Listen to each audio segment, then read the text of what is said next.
All right. Hello, everybody. So we're kind of on schedule, but kind of not. I'll explain in a second. Welcome to the playground. I'm Pixie Phoenix. I am a full-time variety streamer here on Twitch, and you're joining us tonight for Thursday night Mothership for some sci-fi horror goodness. I'm joined tonight by Nox, and Zack and Martha will be joining us when they can. That's why we're pushing back gameplay until about 6:30 when we expect Martha to be here.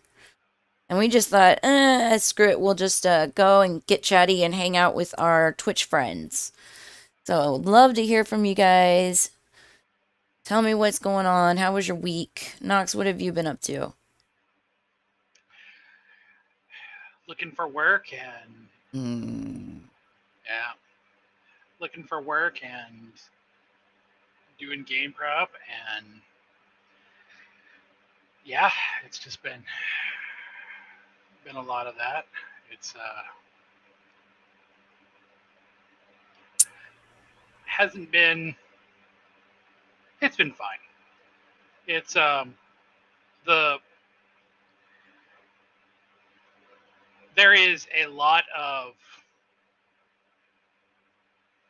so like for instance with Mothership, it's really different to do game prep for Mothership than it is to do for VTL. Mm-hmm. Because with Mothership, like I don't have to plan for the ending Mm-hmm. or how things will pan out. Like because this module that we're playing in Mothership is It just does the work for you. well, it does the work for me, but there is an end to it. Like Mm-hmm. now how you guys get to in the end is on you. Mm. But it is like it's not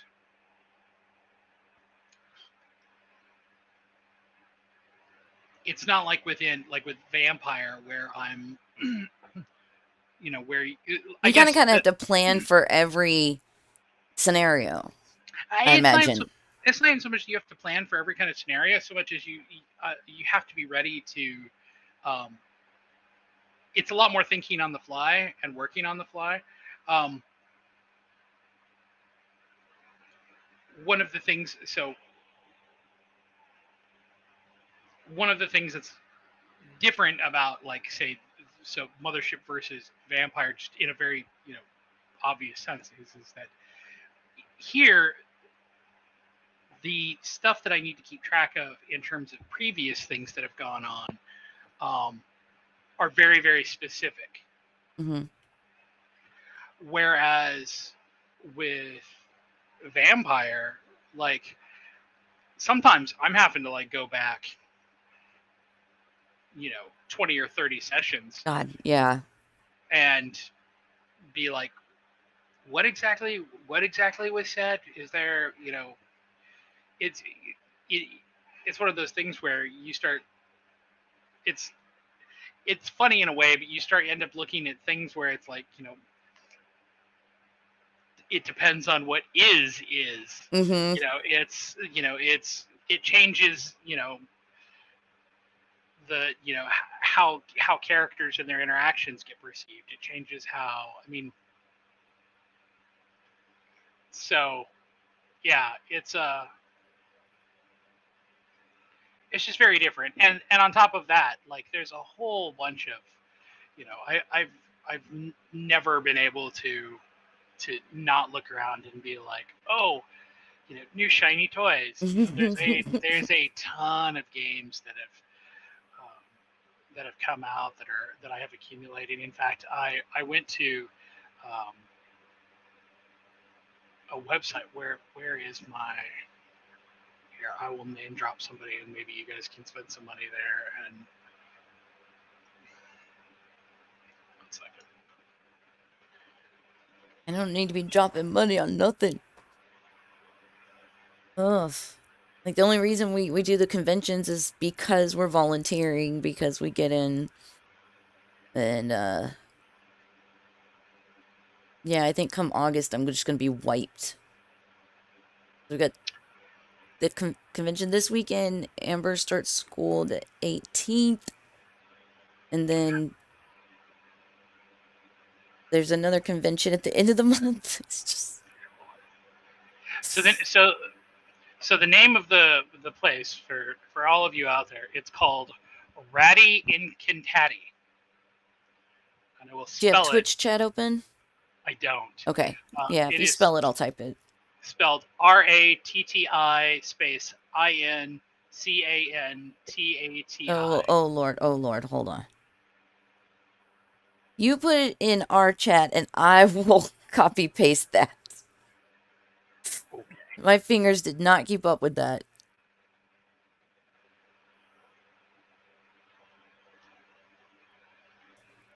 Got it. There are a bunch of sites that are similar to this. I don't know how I ended up with this one. Sorry for the person who's in charge of that. But they have a whole bunch of really cool independent RPGs and zines and stuff on there, and there was a lot of things on there that I wanted to pick up. But I wanted to research all of them, and because it's a grid layout, it's not a list layout for me. So what I ended up doing was I literally just went through and just put it all in my cart, and then started going and looking it up, and a lot of it on there. Like if you want the physical PDF, and I almost always do, or the physical, not just and the PDF, so both, and that's almost always what I want. Like then it can be a lot more expensive, because zines are, well, if they're well produced, are expensive to make because they are expensive paper. Anyways, but in a lot of cases, like some of these, if you go and you look them up and search them, and then go like actually look up the creator, like a lot of them have community copies, and the only thing they want from you is to leave them a review. So I ended up finding a whole bunch of really cool new games and add-on material and zines. So there's a whole ton of new cool stuff to look at, and on top of that, there's stuff that I've never ever heard of. That even if I couldn't get it for free, now I've got a running list of stuff, people who I need to give money to. So it's just really, really, and again, I'm that type of person who's like, oh, cool, all new stuff. So if for all of you people out there who are listening, I don't know how many of them you are, go give your independent, this is a really big discussion that comes up constantly in the tabletop scene. It is ridiculous how much money Dungeons and Dragons, and by default or extension, Wizards of the Coast and Hasbro, because Hasbro owns Wizards of the Coast, how much money they get. And don't get me wrong, some of their stuff has been really worthwhile and has been really, really deserving of it. But a lot of really talented creators are getting pushed out of the tabletop space, literally just because they aren't Dungeons and Dragons. Yeah, and there's no way to get that capital to start building that. Well, even if you had that capital, they are the like the default. It's it's weird to say, but D&D is the Coke or Xerox of its genre. Yeah, I would agree with that.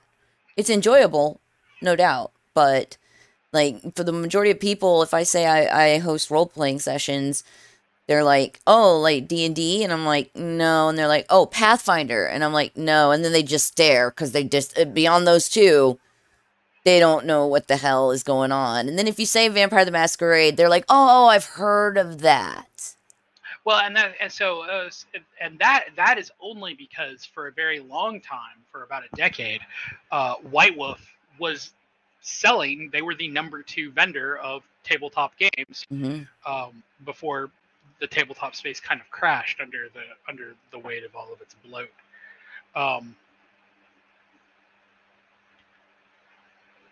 there are a lot of really, really cool creators and a lot of really cool stuff out there that's not getting, that's never going to get the, um,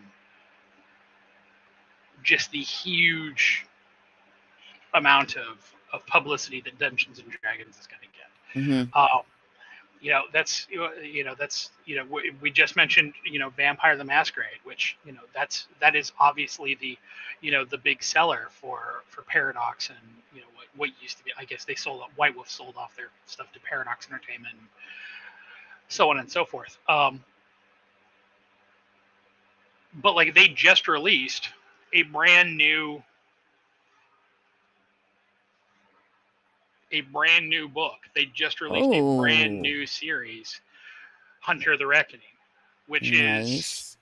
which the like the design for it is incredible. The some of the creature design and the stuff that's in there, like, so I had to have this discussion with my wife because she's not a tabletop gamer at all. She has zero interest. Um, and she was kind of like, so what's the difference? And the way that I had to explain it to her is that in the vast majority of the games that are in World of Darkness,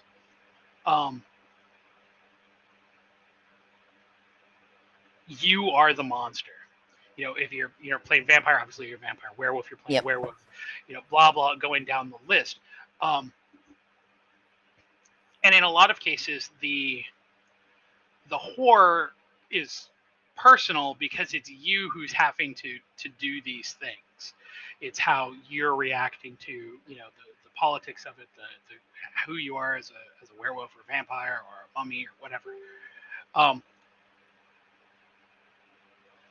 Hunter is the most human of them, and I don't just mean that because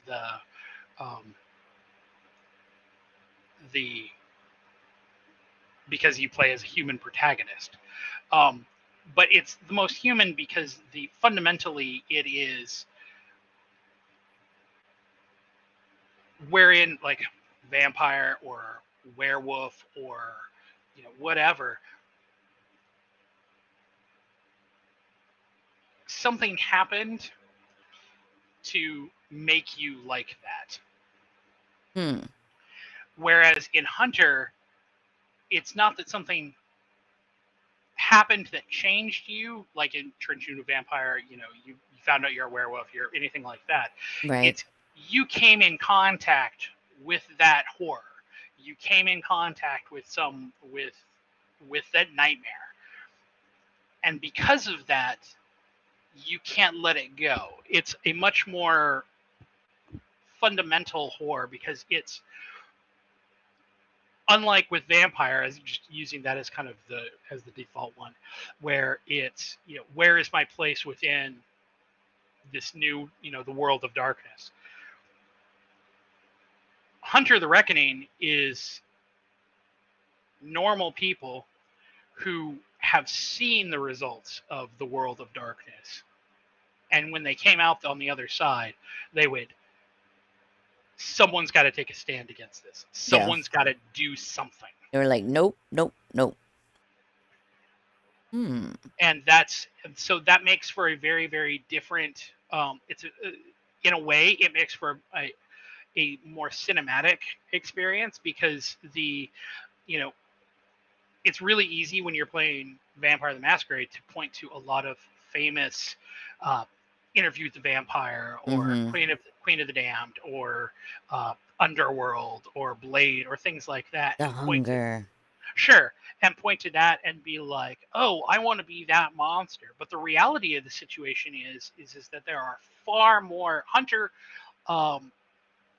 is more like Salem's Lot or Fright Night. It is some normal person who's come into contact with these things and has sat back and said, no, I'm gonna get together with other people. A great way to think about Hunter versus Vampire, even using the same movie, Lost Boys from the Mm. point of the perspective of the main character, could very easily be a Vampire the Masquerade Chronicle. Yeah. Hunter is The Corys. the Corys. Oh man, if we play that, I'm gonna have to create that guy. I'm gonna be that guy. Just stuck in the 80s. Oh, I love But the the Corys. but the other thing about it is that the because of the way that it is, um, it's faster paced. Mm. Like in Vampire, you've got your hunger that you have to keep an eye on. Right. Well, with Hunter, you've got both what's called drives and desperation. So the harder that you go, the more your drives will play into it. But the harder that you go, the more desperate the situation becomes, the more fucked up Mm. things become, the more aware that the monster becomes of you. And suddenly, you know, now it's not just I'm going to go strolling into, someplace and act like a badass. Now there's a genuine threat there because they are as aware of you as you are of them. And If not hearing you come yeah, from a and mile away. it becomes that that saying, when you stare into the abyss stares back into you.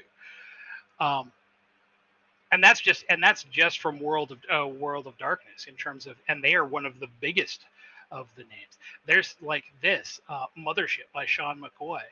Like there are tons of material out there from Mothership, and a lot of it is way cheaper than what you can get for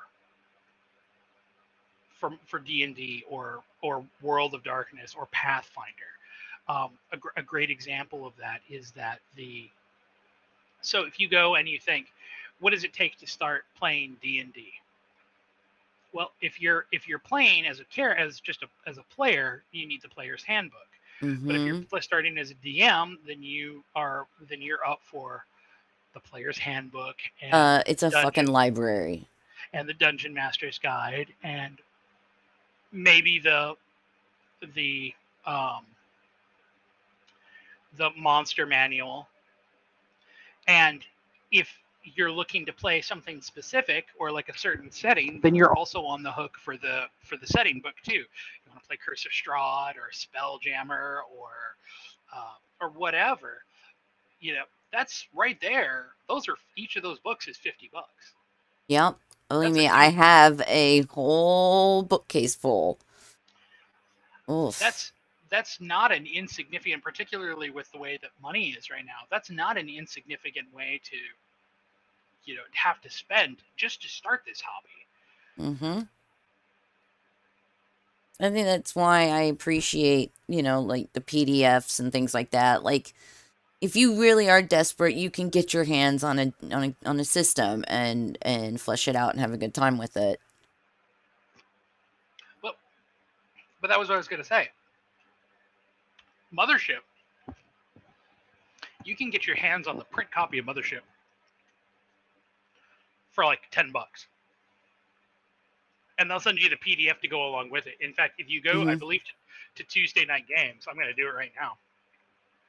If you go to Tuesday Night Games and you actually go look at Mothership,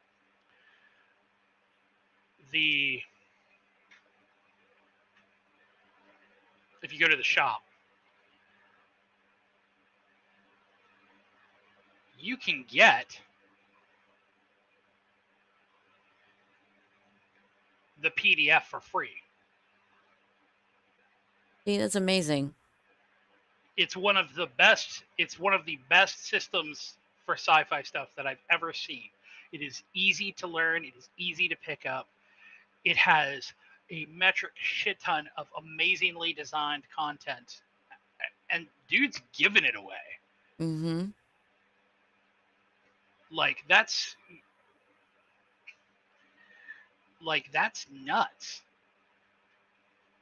Because I can remember being back in college, and if we didn't have like a particular spell book or something, like somebody was not playing that magic character. Mm-hmm. If you could not afford that book, you weren't doing it. Or like the newest adventure books, would come out Hmm. and you'd be like, man, I'm fucking broke. I can't go get the new thing. Or in some of the cases, like the old school, and this is part of the reason why White Wolf ended up having financial problems in the end, was with the, I don't know if you remember that, but Vampire the Masquerade, like all of the individual clans had their own books. Yeah. Like they were in the starter book, like they threw it all together. But if you wanted to actually flesh out, know more about your clan and all of that, Mm-hmm. you were buying a book for it, and it was just for, literally, That it was just for, clan. yeah, for that clan. Mm-hmm. That's expensive. Another one. And it's one of those ones that I laugh because I see it listed so often, is Shadowrun, because Mm-hmm. everybody loves the concept of Shadowrun and nobody actually likes to play it because the system sucks. Sorry if you're out there watching. I loved Shadowrun too. I love the games. The Super Nintendo game is still one of my all-time favorite games. Um, I've played Shadowrun Second Edition. I played Third Edition. I played Fifth Edition. None of them feel good. None of them are worth playing. And but the thing about that is again, it falls into that same category. Oh, I'm going to buy that book. Okay, well, that's a $60 book that you have to pony up for. Now, if you want to learn how to play a a Street Samurai, there's a Street Samurai's book. If you're going to play a mage or a druid, there's their individual books too. If you want to have more guns, they have entire armories that are out there that you can buy, but you have to buy them. And it's just like that to me has been one of the things that's just kind of blown my mind so much about some of the recent RPG tabletop game setting stuff, is there's some incredible stuff out there, and the creators are just giving it away. Like Mork Borg is like the PDF costs you, I think, if you can buy it for 15 or 20 bucks, and the actual book is like 35, and they'll send you the PDF. It's not the cheapest thing out there. It's not the least expensive. Right. But dude, literally, they made their entire game system open source. So if you want to go out there, you play Mork Borg and you think to yourself, man, I like this, but I could think of a better, there's a class that I want to implement that I think more people would want to play.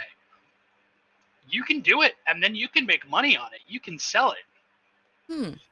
You can go out there and you can do a complete reskin of the entire thing and put it out there and make money on it.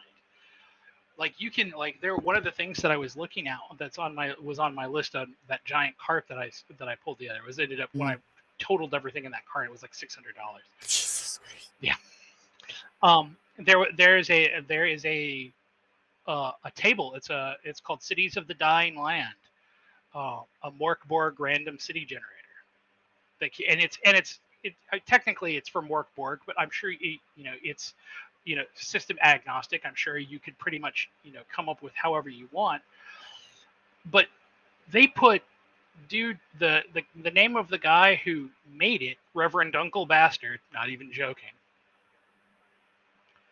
You can go to Drive Through RPG right now. It's $5. It's not even his thing. He put together a tables you roll on. It's a goddamn Excel spreadsheet that's ad libs. $5. Jeez. He's making money on it. like that's nuts. Like that's incredible. That's the same thing with Mothership. If you go to again Tuesday Night Games, the when you go there and you go into the shop, the things that are on there, they're the officially sponsored ones. There's like 3 or 4 of them, but the rest of them is stuff that people wrote for it that they are selling on the official website, and those people are making money on it. Like, that's the same thing with Blades in the Dark. Yeah. You know, Forged in the Dark as a system, you know, now Blades in the Dark is a little more expensive. The books are like 20 or 30 bucks a piece, but the Forged in the Dark system, same thing. You want to make a reskin of it, you want to sell it, I think you have to give them like 20% or something like that. But other than that, Hmm. it's, you know, it's up to you. And that's kind of the thing that kills me is that so much of the tabletop scene is based around D&D or Pathfinder or even as much as I love it, World of Darkness. And there's so many other things that are out there that deserve just as much attention, Mm-hmm. that are honestly in some ways more accessible for people who want to play. I personally think that the games that we've played, both Mothership and frankly Blades in the Dark, are more accessible than D&D ever was. I agree with that. I would not say the same for for World of Darkness, but that's kind of another thing unto itself. But like, I don't know, like that's like I feel like there's a the tabletop scene right now has a lot more interesting things to say. You know, there's a new thing, and it's been going on, I'm sure, for decades. I've just never heard of it. Now people are doing solo games. Hmm.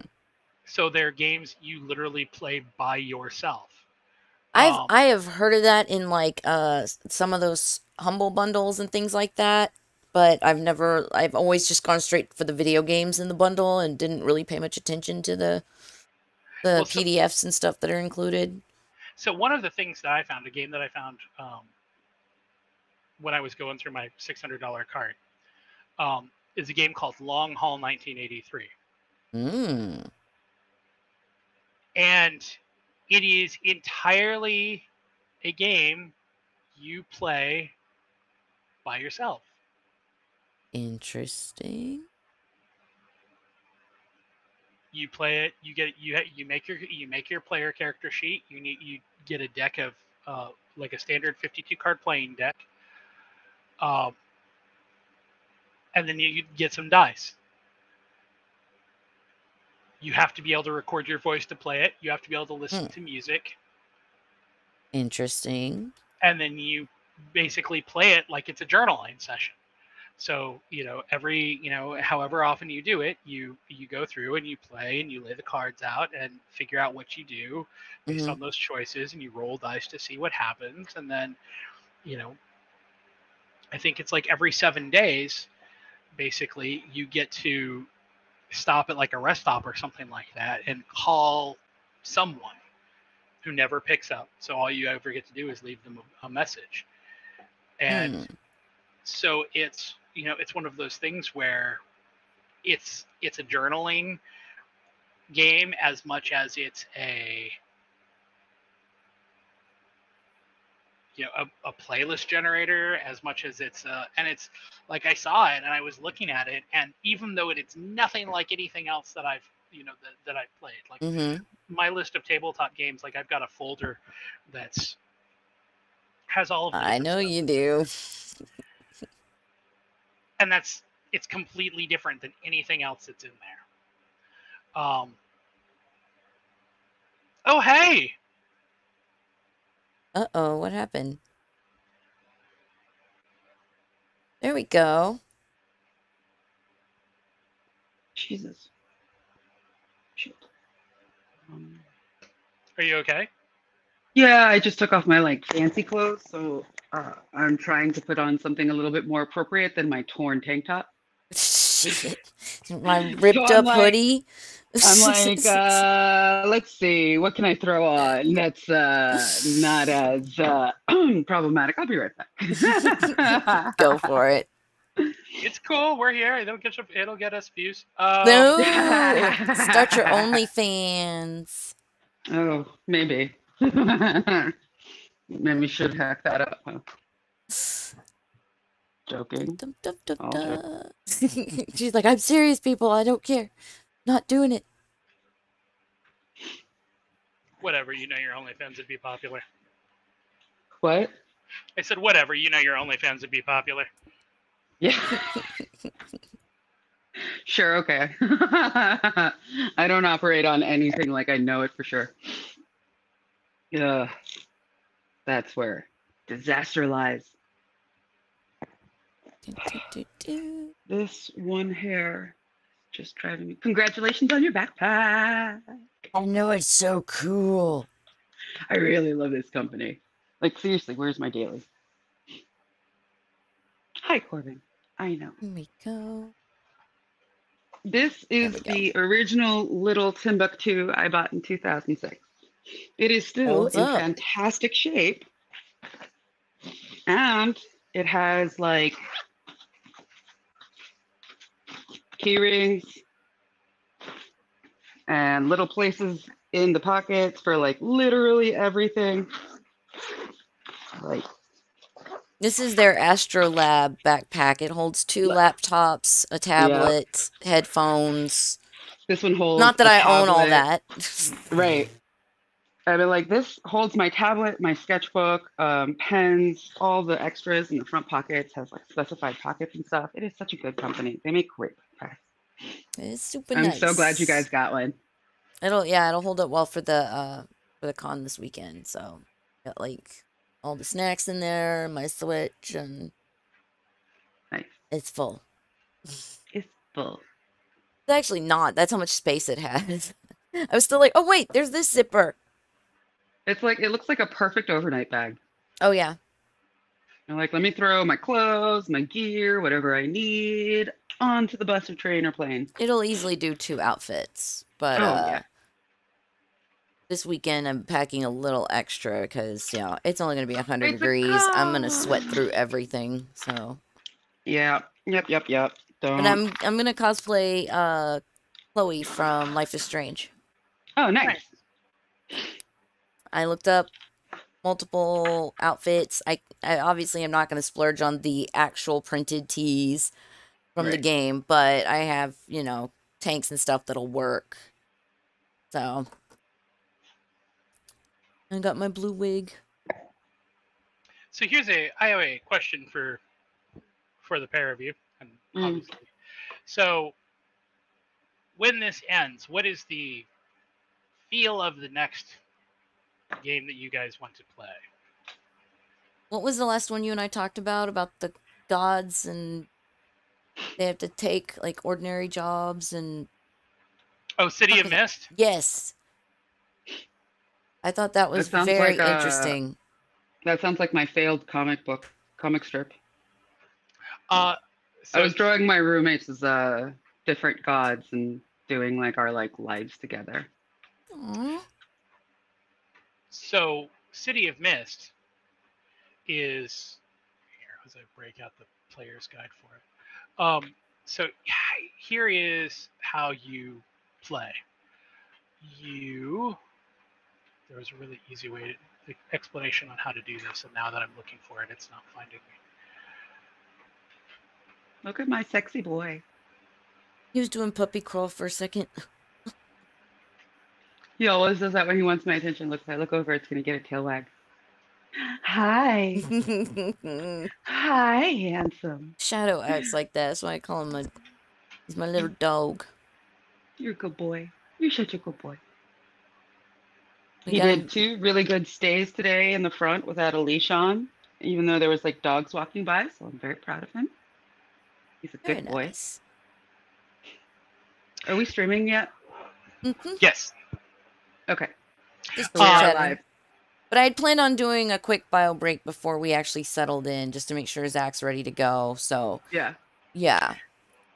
Sorry, I'm just gonna do something really quickly then. Yeah, I'll take us on a break real quick, and then we'll come back and get started, everybody. Awesome.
Just kidding. All right, everybody, We never welcome. Welcome to Thursday Night Mothership. I'm joined tonight by Knox, our storyteller, Zack, who plays Heyo. Jim. Martha is playing Dr. Marla tonight, and I'm Trigger. Bang, bang. No, I'm gonna switch characters. No, we can't. Oh, I We're in guess the I middle. can't. We No, got stuck. I know. I'm just joking. Oh, believe me, I did. I was like, oh, who am I going to be tonight? Knox was like, Can't do that. We're in the middle of shit. You ain't switching nothing. Very in the middle of shit. I see Mitchell in the Very. chat. How's it going, Mitchell? Glad to see you here. Oh, from so far away. If you guys haven't been checking out, I'm sure if Mitchell wants to share, his Instagram is quite lovely. He's always posting wonderful pictures of foliage and his plants that he's working on. Just lots of cool stuff. Makes me happy. What have you guys been up to? Getting ready for this. Working. Getting ready for a con. Yep. We're gonna be at Okashi Con this weekend. Okashi. I'm excited. And we're volunteering for the con itself this weekend. So they're providing us with a hotel room. So we're gonna be out of town for a little bit.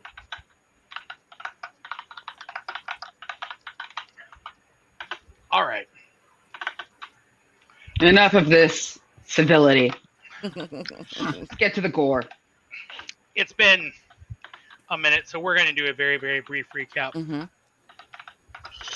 Our crew, Cupcake, Trigger, and Dr. Marla,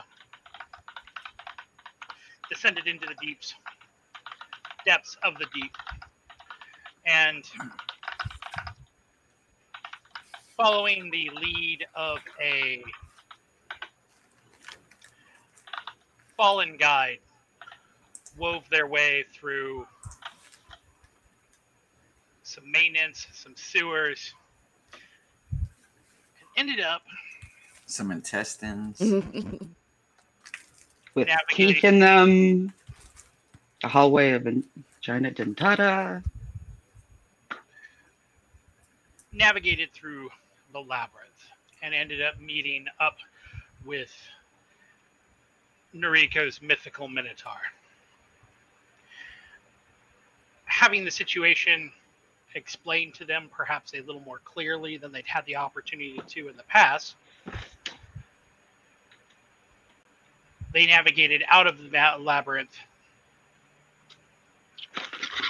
and after a very, very short detour, decided to drop unceremoniously down a zero grab shaft and found themselves in maintenance. So,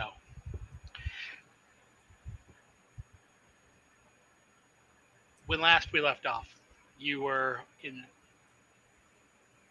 3-1A, maintenance landing area. Yeah, I think we were just transitioning from one area to another.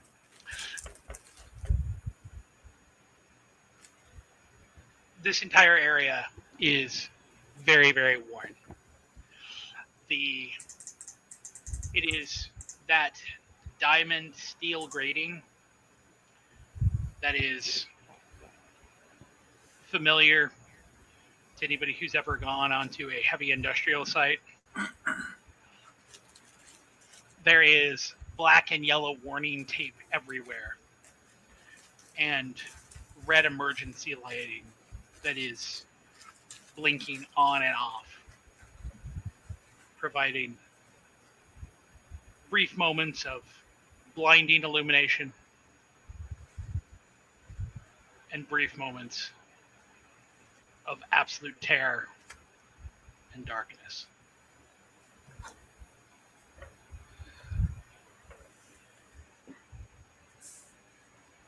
At the bottom of the shaft where you guys have landed, there are... Remind me again which of the 3 points on the map we're coming in on. These are all the same. They're just Oh. different versions of those maps. Oh, okay. Very interesting. There are, when you reach the bottom, there are some vac suit lockers.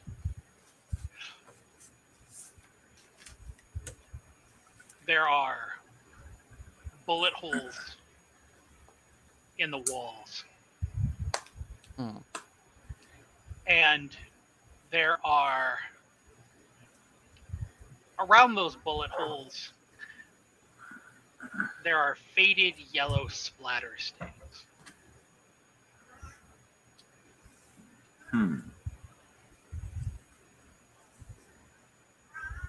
So. You're muted, Martha, if you're trying to talk.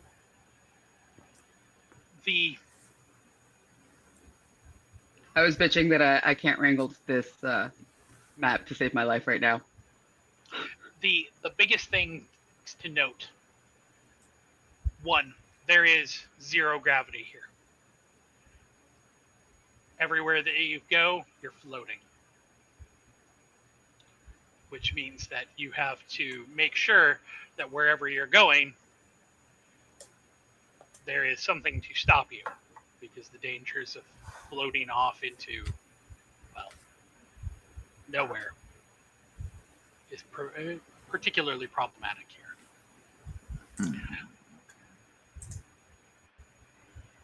The air is completely breathable, if not a little wet.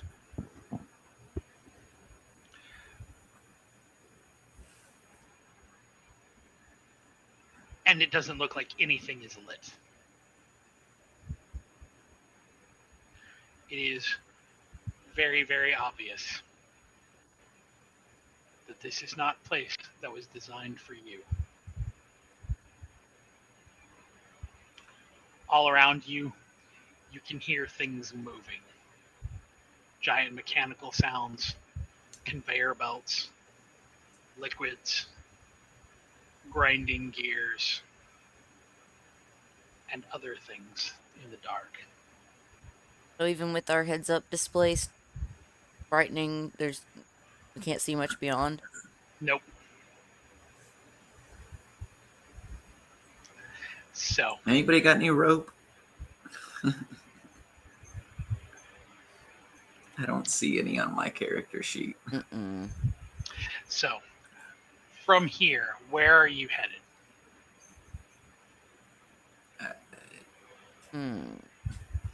You've got basically 3 separate places you can head.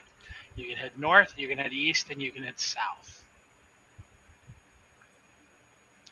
You don't really have a good idea about where any of this is going to lead you, as you don't have any sort of maps or anything like that here.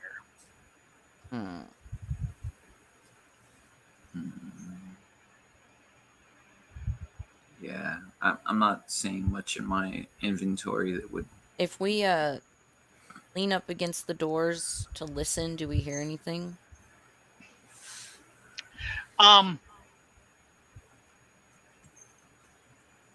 The door to your west is to your east is the quietest of all of them.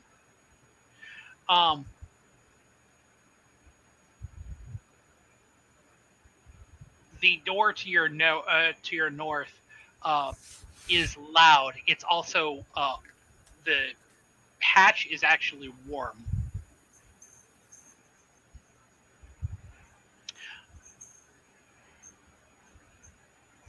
The door to the south is a lot of crunching sounds, a lot of metal sounds.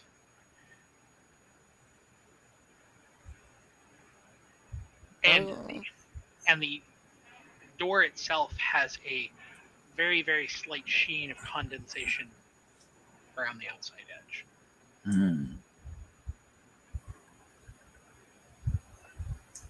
That means a temperature change. So where are you guys headed? I'm kind of split on whether we use the noise as cover or go to the least noisy place. It's also the heat I'm worried about. If it's warm enough to warm the door, Well, it's yeah, gonna be pretty fucking sweltering in there. I was more talking about east versus west, not south. The south is the one that has the condensation on the door.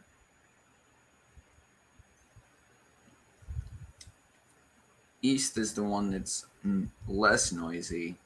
Right. West is the one that's noisiest.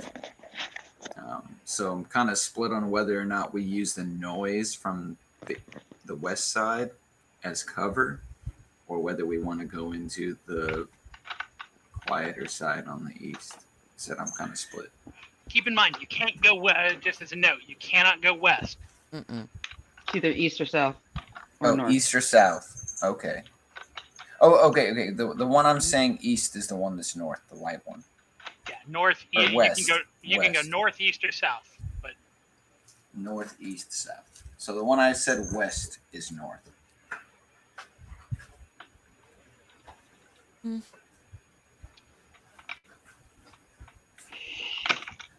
Well, so we're looking for a way out.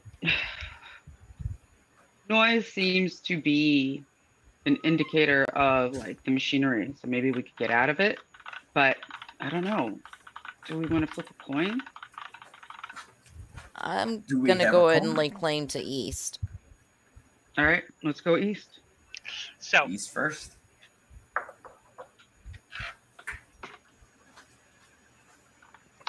I'm going to, as we're doing this, I'm going to be revealing on all of the relevant maps. So bear with me here. Okay. As you head east,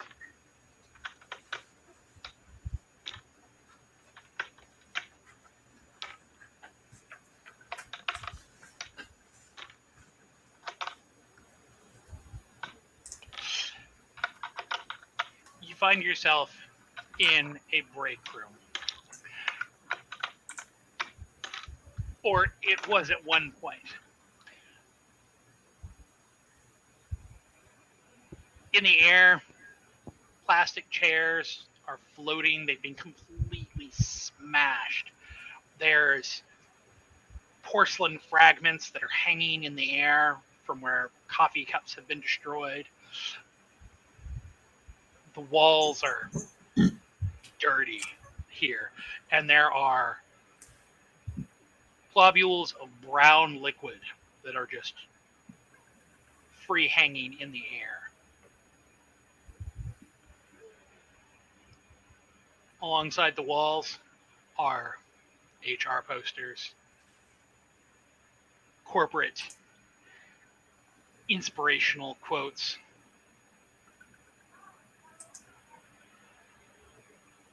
Are there any like cupboards or cabinets to rifle through? The cabinets and the cabinets have all been basically kicked in. Okay. The only thing that you see of note that's even a little intact is the coffee machine, which is actually still attached to the counter.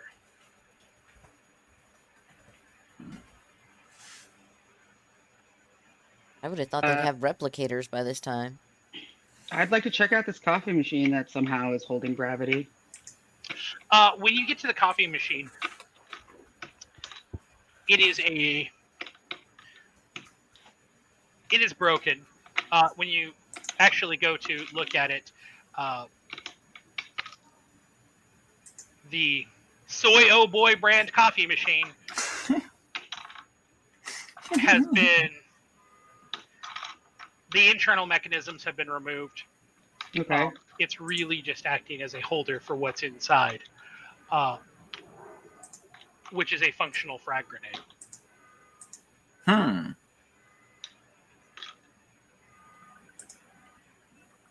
Any way to like disassemble this and take it with us? Oh, there's nothing. It's not like attached to anything. It's not like it's in there to be. It's not like a booby trap. Yeah. Okay. No, It's just hanging out. Okay. That would explain why everything in here is splintered. Somebody was whipping cupcakes, huh, Jim? So this is an expended grenade, not something we can salvage. No, No, it's, this is it's it's ready an to go. active. Okay. So Then, it's weaponry. We're collecting weaponry. Okay. Then Good I will shit. pick that up. Do I need to make a roll for that or anything, or it's just a grenade in my inventory?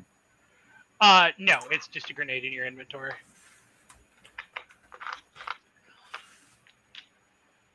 And done. Where do you go next? Well, do we want a little heat or something a little more cool?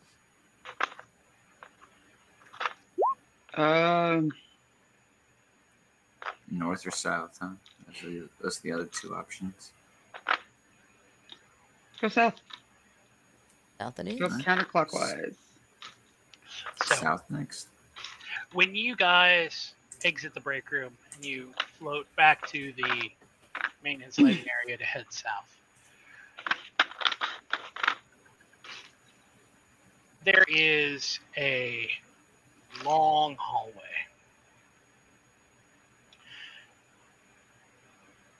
Which wouldn't necessarily be a particularly big deal by itself. But There are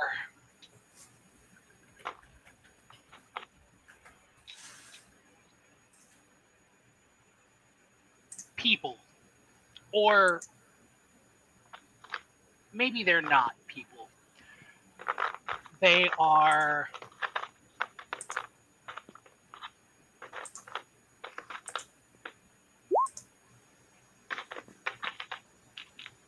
hanging on to the pathway. Some of them are missing limbs. A couple of them are completely missing the bottom of their legs, basically at the hips down. mm-hmm. Some of them are missing arms completely. Some of them are basically missing from the torso down.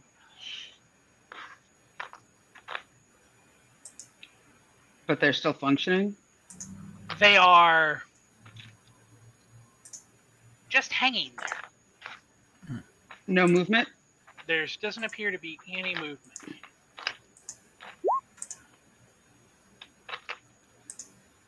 How far away are they from us? They line basically the hallway down. Okay. And is there anybody like within like scanning distance where? You'd have to close that distance in. Yeah, you would have to. That's what I was asking. I'm just wondering if there's anybody within scanning distance. Like. No, you'd have to Okay. actually get close enough to do, Okay. to do the scanning. Okay. I said we check out the other door first before we go down this hallway of possible The traps. door on the left or the right. Door on the right, coming from where we are. No, the No, doctor they, is saying to go back into maintenance and go north. Oh, Yeah. okay. Okay. Sorry. Yeah. Misunderstood. Okay, yeah. Okay. So you want to head north from the maintenance area, correct? Mm-hmm. Yeah, we just want to Correct. check out that door option. Oh. North door. All right. So heading north.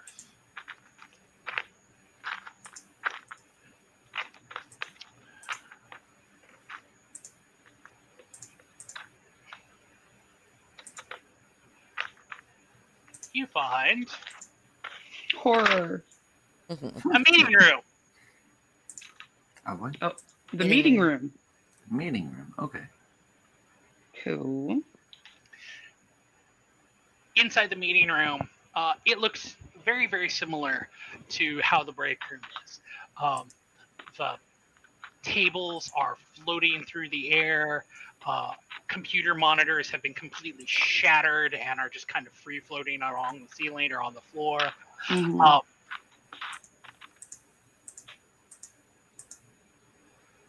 There are a couple seats that are bumping around underneath of tables. that have been bolted to the floor. But in the middle of the table in the center of the room, there is an android corpse whose face is just completely caved in. You don't piss somebody off. Anything to salvage from the android? He's not. It's basically wearing like a worker's uniform. There's nothing on it. Okay.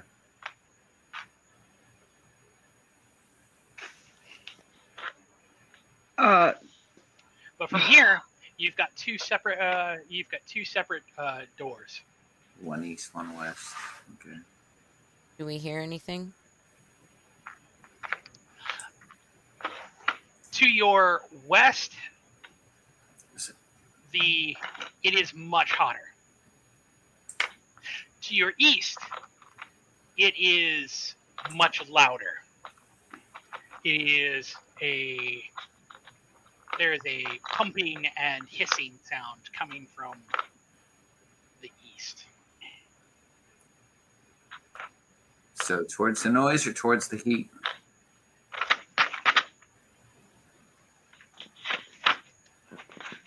Or back through the androids.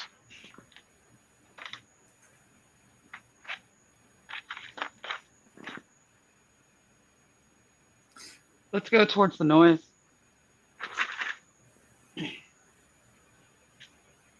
All right.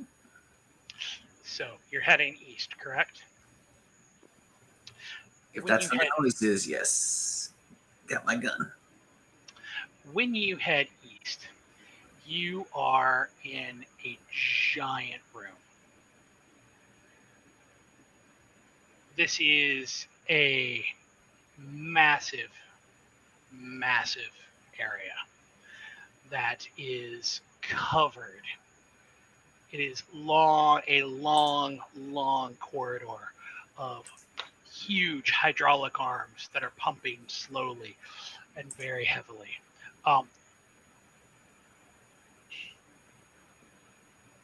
This area looks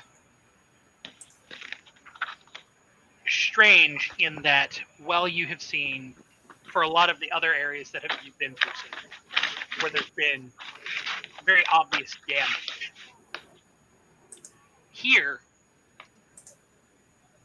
all of the equipment here is in perfect condition. All extremely well maintained. It's extremely clear or clean. There's no dust. There's no dirt.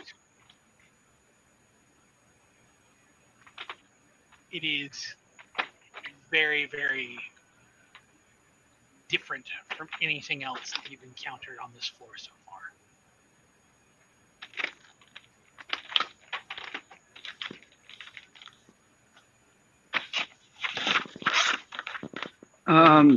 Make our way to the door, or maybe like do a perimeter sweep, or Yeah, right.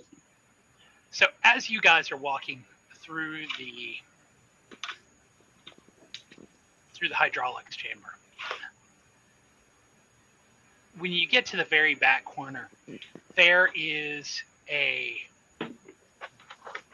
sewer grate that looks like it goes down to a maintenance tunnel.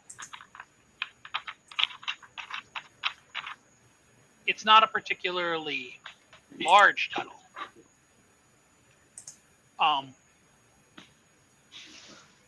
You think you could basically float down it and not touch the edges if you were careful.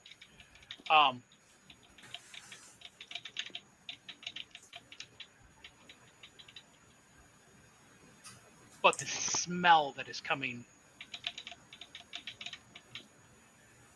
from the tunnel is harsh and chemical.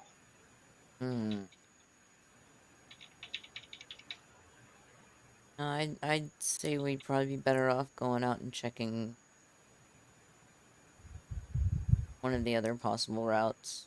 Yeah.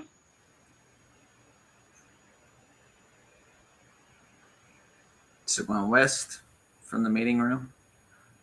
Do we want feet or do we want droids?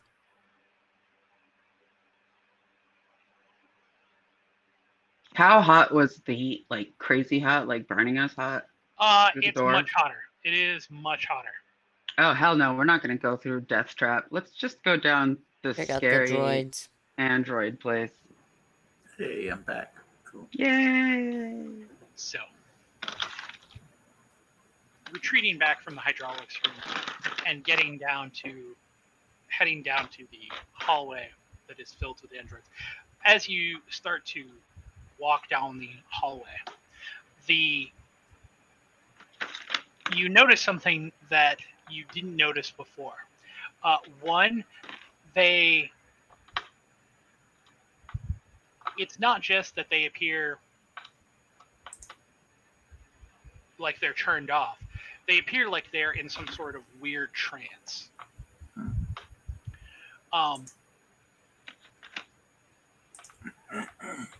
Some of them are mouthing things quietly. Some of them are saying things. Some of them are whispering those corporate inspirational messages. But all of them are basically stuck in some sort of weird loop. They don't I'd like notice to- us at all. Over and over again. No, none of them notice you as you get walk. I'd like to scan a couple as we walk by. They're androids. That's it. Nothing else from like the. No, these are very obviously androids. Yeah, no, I was just trying to see like if it was going to give me a reading on them, other than just the fact that it's an android. So when you head down the hallway, there are 3 separate doors that you can go down, or that you can go through. The hallways split off into 3 separate areas. I'd assume we'd inspect the first one first, like the first one we come across. Let's move our way down. Okay. Yeah, so the one on the left. Very Or military form. right. Yeah, the right from where we're coming from. Yep, Left we're on our side. walking. We're walking towards the down of the screen. So Oh, excuse me. when you open the door to the first room that you come across, what it actually is a tool shed. Cool. Any good stuff? Hmm. Inside the tool shed,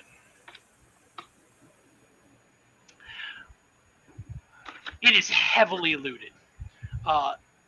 There are steel shelves floating around. Free hanging nails and screws are everywhere here. You know it's not nearly as dangerous as it looks because of the zero gravity. Obviously, there's nothing. If you bump into a nail, it's just going to bounce off of you. But the visual stimulus of seeing a whole bunch of very sharp things that are literally Just floating. floating there is a little nerve-wracking. Is there a way to look to see if there's anything worth salvaging in the room? Right. In the middle of the room is a woman in stained white coveralls. Like a person? She is floating there in the middle of the room, and she is murmuring to herself, "Can't fix it. Need a toolbox. No. She is flickering in and out. Okay, it's a ghost. We are leaving.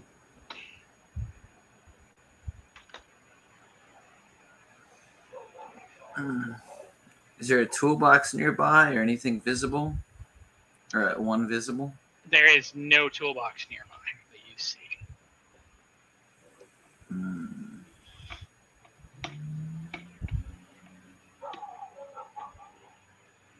This seems like a quest to me. We need to bring her a toolbox. Well, let's see if we find one and just float it in there if we have to backtrack. But I do not feel like going through the same experience as the other ghost, so let's see if we can just avoid her notice. Next room, see if we find a toolbox.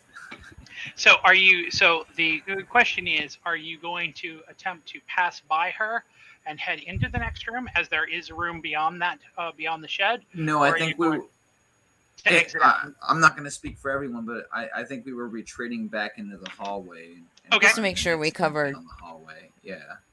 Yeah, because like if there's a way through without like interacting with the ghost, especially since our last encounter with one where it chased us through walls, I think that's the one we'd like to go with.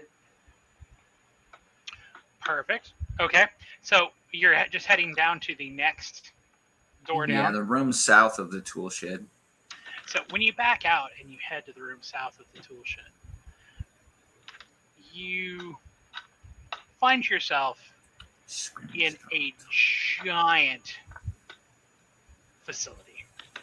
Scrimshaw Tunnel. It is a straight shoot across. It is thick steel, and there's an occasional handhold here. Unlike the other places that you've been, this actually looks like maybe people have come down here and needed to hold on to things to do maintenance and whatnot. Mm-hmm. There is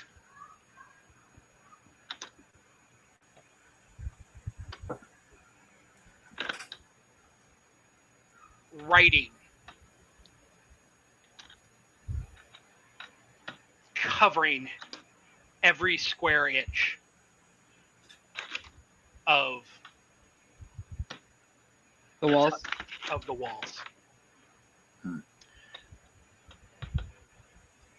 Some of Overlapping. it is literally in quarter-inch high letters covering the entire.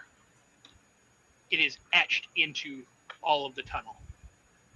Like the monument that they blew up in Georgia? Something like that.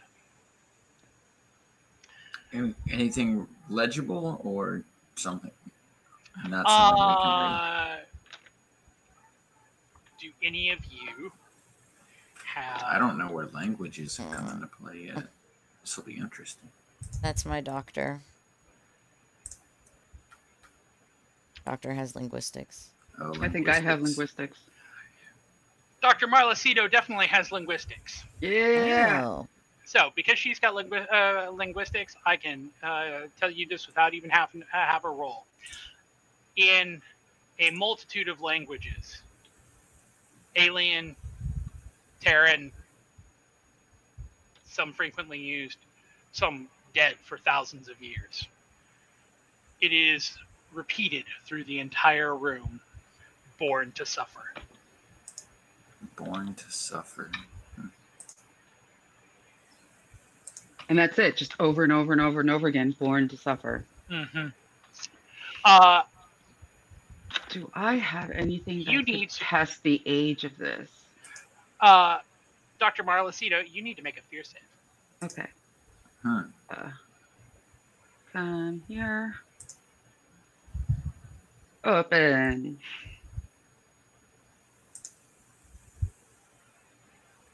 Open. Hey. Okay, here we go. Normal. Mm-hmm. Go. Your stress increases by 1. So does everybody's. Yep.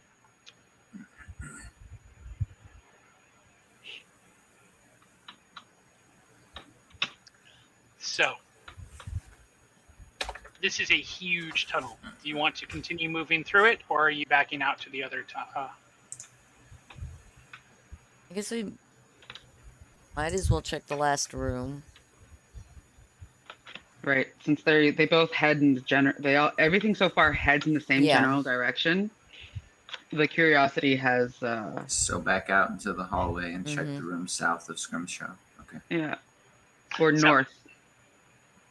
So when you head out and go to the very last, the final Room diagnostic lab. is diagnostics lab. It is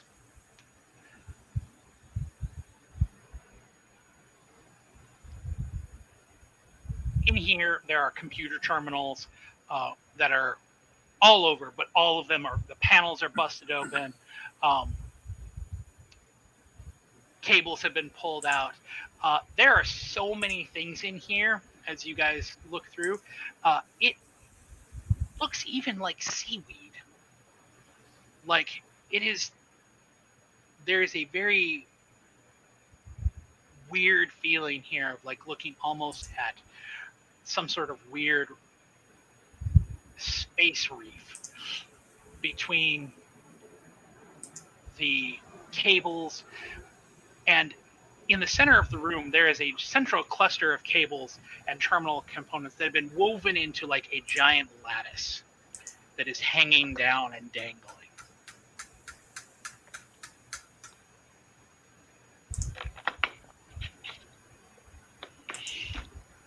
Do I clap eyes on anything that could be salvaged from a diagnostics lab for whatever might come ahead of us, especially like tools or science gear? No, everything here is just destroyed. Okay. Like taken over by the seaweed? Not taken over, so to speak. It's the destroyed stuff is the seaweed, for lack of a better way to put it. All of the cabling, everything's been pulled out, and it's just kind of floating in space. So do we check out the door at the end? I check out one of the doors at the end, so I guess this one's the closest one to us at the moment. Yeah. Yeah, I guess we'll go out. It seems like the least diagnostic lab. So you guys problem. are floating through the room to the other side. Was there any chance to find any rope or anything that you know, like we could, Or even an extension cord that we could salvage? that we could at least, like, you know, connect ourselves together with in the last few rooms? You haven't found anything like that. You think that if you were going to find something like that, it'd probably be in the tool shed. Okay. So here's my question. Are you guys are going to cross the room diagnostic lab to the room at the other side? Well, Dr. Cito would like to get a sample of the seaweed. So you're going to float into the lattice and start trying to pick it apart? Can you? I think I've mispictured this wrong. Can you describe it one more time? I'm so sorry. So what has happened here is all of the equipment in the room has been shattered and destroyed. All of the cabling inside of it has been pulled out, and it is been pulled out, like, and there's so much of it that it has basically turned this into like a giant nest, kind of kelp seaweed forest that's just kind of free floating through. And in the center of the room, a bunch of the cables and terminal components have been woven into like a giant hanging lattice.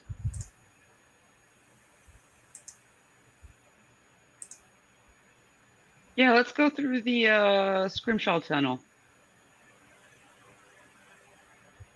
So you guys are gonna back out, or are you headed to the room at the end of the diagnostics lab? What do you guys say, Cupcake? Trigger? At the other end of the diagnostics lab, there is still yet one more door. I mean, we're already here. If we're close to the tool shed, do we want to go in there and see if we can find anything to at least tie ourselves together in this anti-gravity atmosphere? But I thought we cleared that the room had been looted. There was nothing there. I thought Knox just said that if we were going to find anything, if there were to be anything. Oh, okay. So there we not okay. I misunderstood that. We run the risk of activating a ghost. With this lattice, like you mean like like a lattice that helps a plant grow?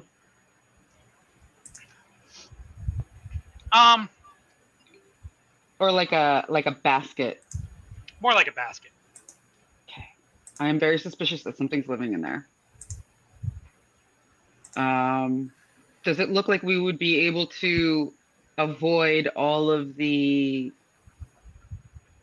hanging parts to get to the other side?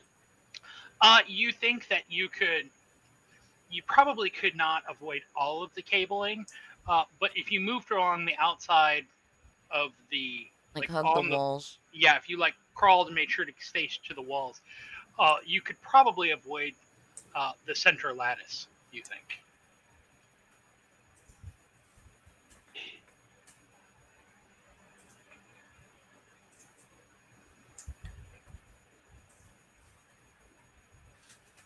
What do you guys think? My Marine and my Teamster. I don't know. I mean, if we're already here and we think we can hug the walls, but it just seems like at this point, every room has something that Yeah, it doesn't seem seems like we're as a gonna- deterrent. Like, one doesn't seem better than any of the others to me. Right. And we're already Okay. here. All right. Let's see if we can like become amoeba and stick to this wall. So, Alright. as you guys climb, grabbing onto the cables and pulling yourself across the side, trying to spider monkey yourselves across the side.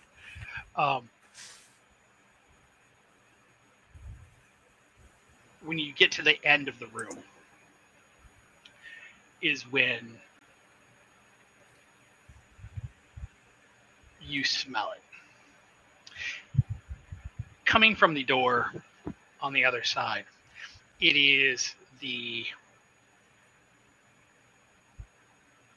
a very uniquely acrid smell of burning ozone. You can hear every couple seconds.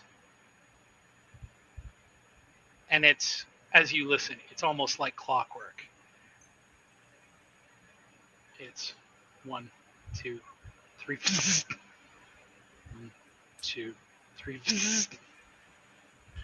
Another ghost? Sounds like something mechanical.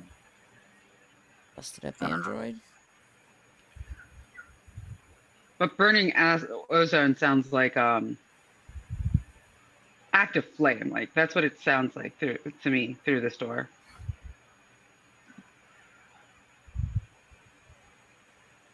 So do you open it? Sure. When you open the door, Take 42 damage. there is, Nah, I'd be hugging the wall, like. when you peer in, there is a hallway. And when you float into this hallway, and it's small enough that basically the three of you can get in there and then kind of look through at the end. In the room, it is covered in metal spikes. Floating in the center of the room are the bodies of androids. They are completely carbonized. Any sort of pseudo-flesh on them is basically blackened. They are completely down to basically blackened carbon. You see every 3.5 seconds, some of these spikes arc electricity from one side of the room to another. And it's never the same. Yeah, it's a big nope, nope, nope, nope, Yeah, nope. backing out of the door. Did nobody get my message? What just happened? No, I see it. I see it. Okay. So, Shall we Are go you- back into the scrimshaw tunnel? Yep. are you retracing your steps to try to Oh, avoid yeah. the... Yeah. So, as you crawl back along the edge of the room diagnostic lab, you hear something from the inside of the cable. Mm, I knew it. It is a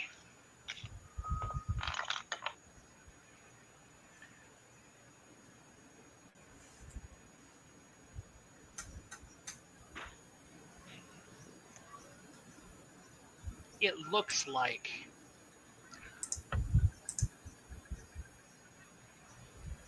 a person. Ghost. But when you look more closely with your flashlights, you see that it is like a mannequin. It doesn't have a face. It doesn't have any notable genitalia or nipples or a belly button and it is tangled up in some of the cables. And it is making a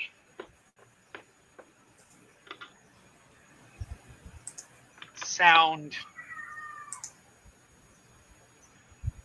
that sounds like it could be screaming if somebody was screaming forever and didn't have a mouth.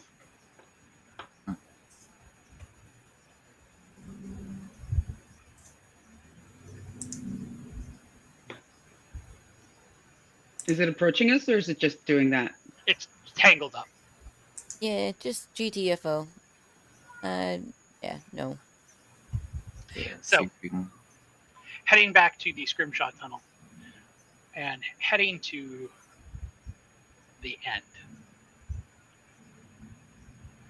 It takes you a while. The tunnel is huge and long.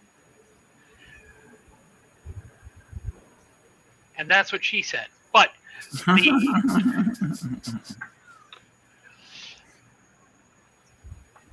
it feels like you are, even though there's nothing obstructing your view,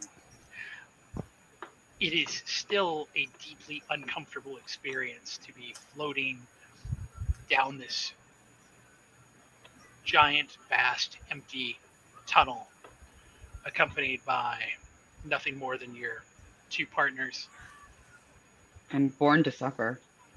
and the repeated message over and over and over again. When you get to the end, it is a hallway.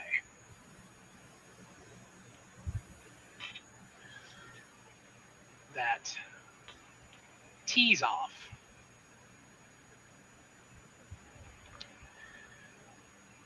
into several different places.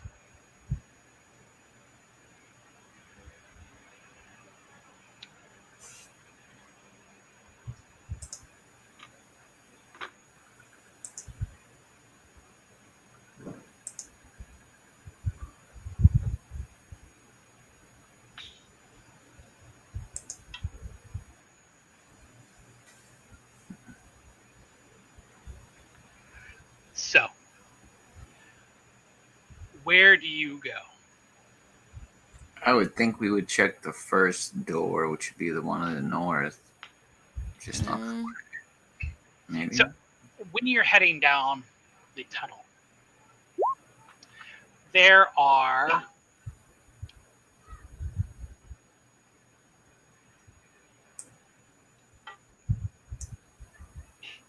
as you're moving through,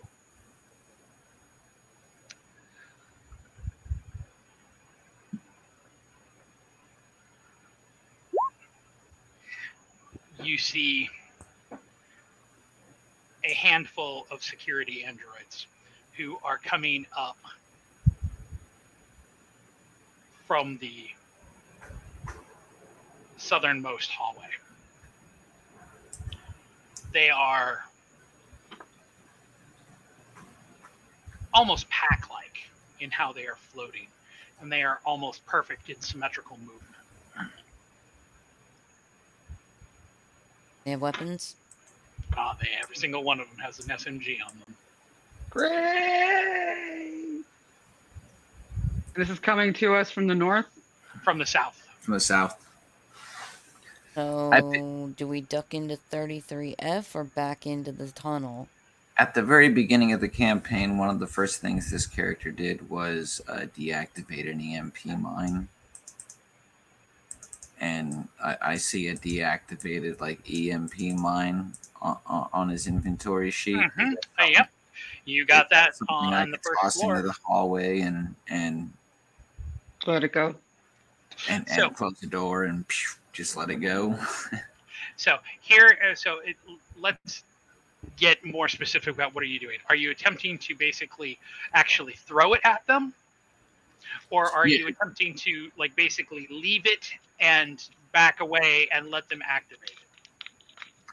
Probably throw it in the corner, where they're headed, and then see if I can close the door, between us and them, just in case it doesn't work. Okay, so let's continue with this kind of just to flesh out the action here a little more. You're basically planning to throw it in their way, and then you guys are going to back into 33F, or are you headed back down the scrimshaw tunnel?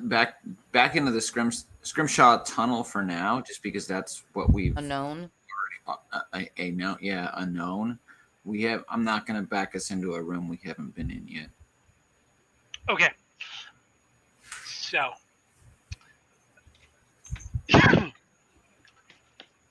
I need you to make a combat roll. Is it an explosives roll? It would be an explosives roll. Okay. Do you have that? Do you have that as an expertise? Yes. You do. So I will give this to you at advantage. Ooh. Okay. Is it strength or combat? Use of combat. It's going to be combat using your explosives. So I didn't see advantage on there. So just roll it. Then roll it. Yeah, just roll it again. Come on. Oh, there it is. Okay. If you found it, then re-roll it. Okay. Hold on.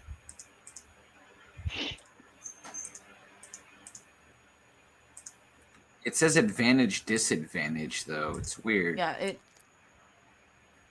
Oh, it's gonna roll 2, and if it's disadvantage, you take the lower, and if it's advantage, you take the higher. God damn. Wow.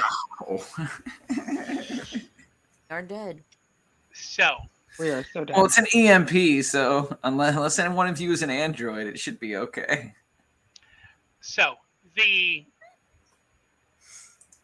when you float it towards them or throw it down, what really happens is they just don't trigger it.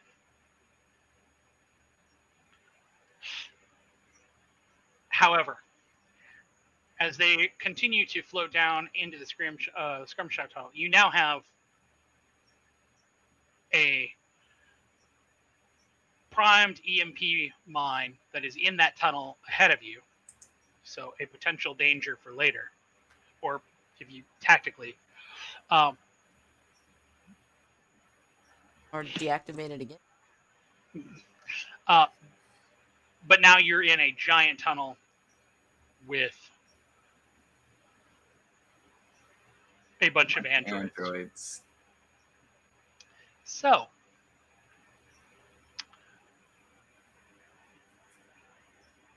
I need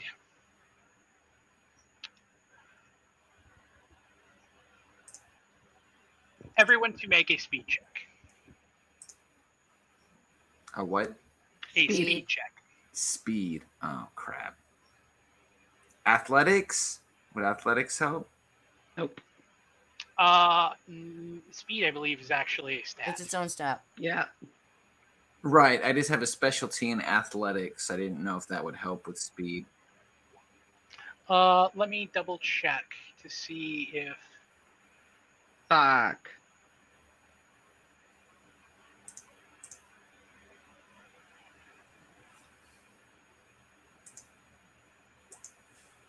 Ooh, Congratulations.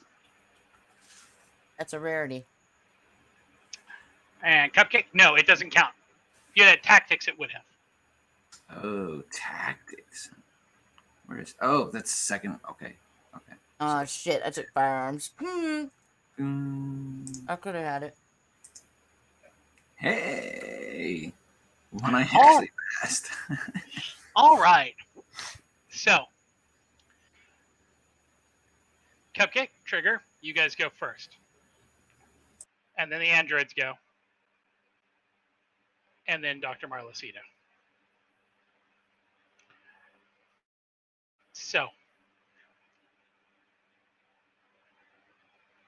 what are you guys going to do first? I will set the stage and say, you guys are in the Scrimshaw tunnel. You are just inside of the tunnel itself. They are still in the hallway that is coming up the tunnel. Well, I think I'm going to go with my... From behind us? No, they're in front of you. They're in front of you. We made it ahead. Got it. We made it ahead. Wait, we're split? I Wait, understood the logic of the line. I thought we were both in the Scrimshaw tunnel, like looking east. Yeah, that or was west. my understanding, is that everybody Oh. backed into the Scrimshaw tunnel. Okay. I thought you said we got separated from Dr. Cedar. No. So, they're coming down the tunnel.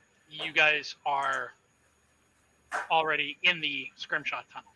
Well, if They're the coming down the EMP hallway. grenade didn't work, I'm going to try a frag grenade. Okay, so you are going to... In this tunnel.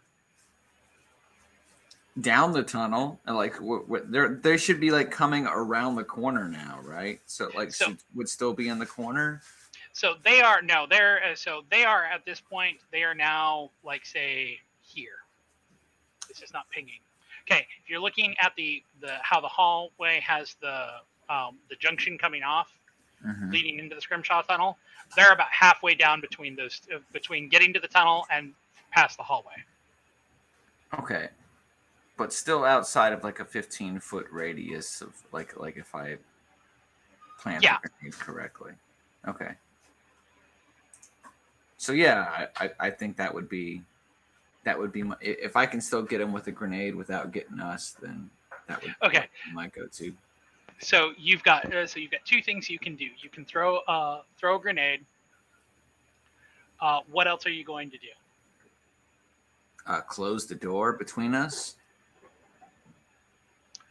So what you want to do is a door. There wasn't really a door. So what you're trying to do is to basically block that off. Or take cover, you know. If there's no door, then at least take cover, you know. Okay. Trigger, what are you doing?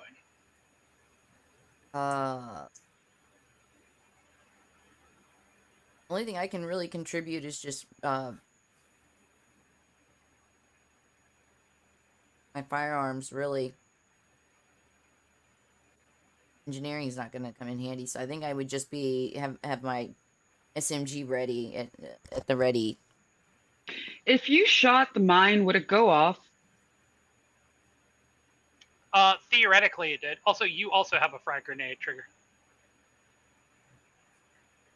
So I guess I'll just keep that one as a backup and see what damage Jim can do.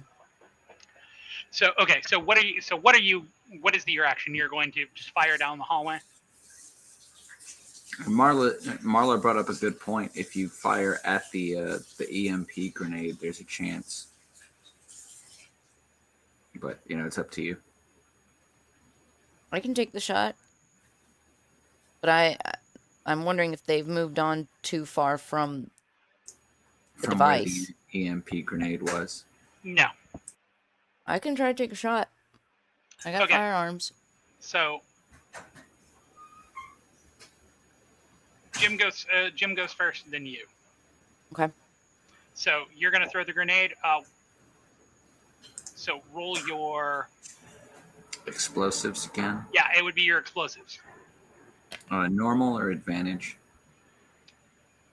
I would say this is also an advantage because you've already taken a position and you're throwing it into a much smaller area. They have numbers, but because you tactically you have an advantage here. Mm. Okay, I need you to roll. 10d10. Yeah, 10d. Roll 10d10. So you're going to need to probably go to the advanced dice roller, and then. Mm-hmm. I see.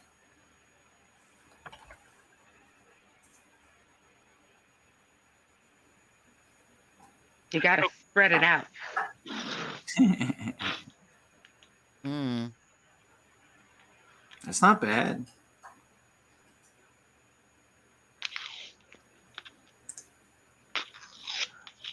So, when you roll this down the hallway, you have exactly a fraction of a second to notice that one of the androids looks at the grenade right before it explodes and shreds all of them. Nice. Huzzah! There is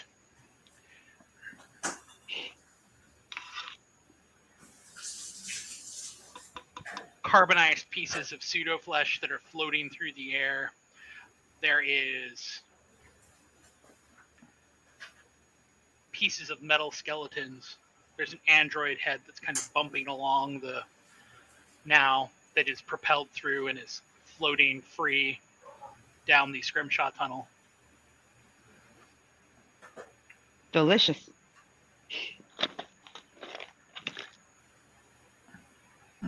I say, let's hope we don't have to keep doing that because I don't have many of them. I only got one of those left. Right. Well, if we can salvage the EMP, that would probably be smart. Yeah, I can try to do that.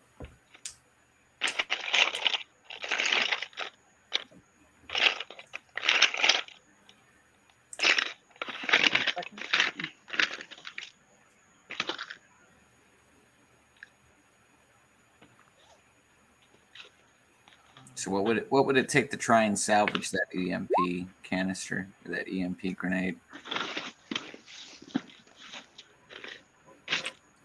And is there a way to delete items from your inventory? Like I use the frag grenade, but I don't see a way of removing it. There is.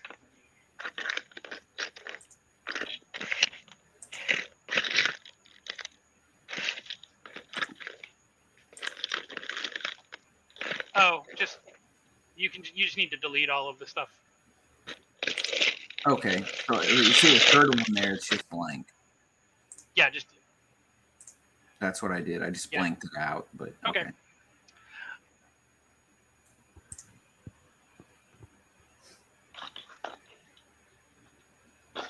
There is, in the aftermath, a silence, as if the machinery nearby Shut down. turned off.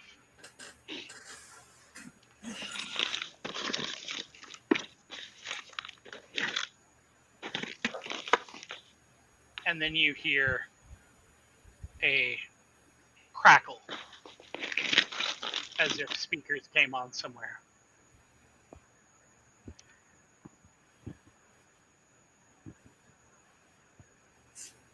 And you hear a voice. Excuse me, what do you think you're doing?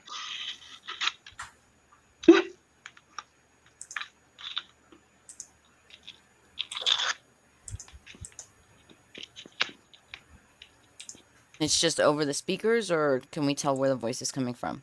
It feels like it's coming from everywhere.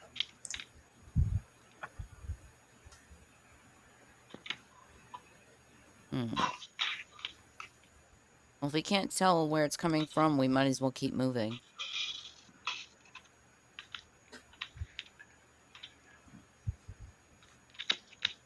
We going back Agreed. out to 33F or other points unknown? 33F. I don't see 33F. Another Neither crack do level. It's a You don't Oh. see the two I'm- arrows like this? Yeah, yeah, that say yeah. 33. You guys were blocking it. You guys were blocking it. It's the speaker crackles again and says, "Oh, I'm sorry. You must think that I'm not speaking to you. I'm speaking to the three of you on the 3rd floor." Yeah, well, come out and show yourself. What do you want? Get the fuck out of here. Well, if you wanted to leave, there is a perfectly good set of escape pods on the 1st floor. We're talking about this floor. Well, unfortunately, you are a long way from a ending to any particular exit here. Well, if you'd kindly point us in the right direction, we'll get the fuck right about. Stop messing your pretty toys.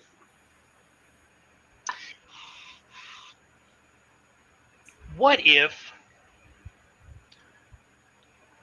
I told you that while you're on the 3rd floor, I might have a job for you? Of course. I mean, who are you? What's the payment? A job for every floor. But who are you?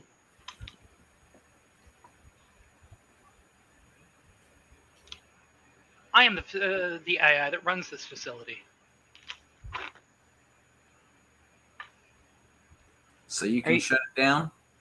Is your name Monarch? Some would call me Monarch, yes.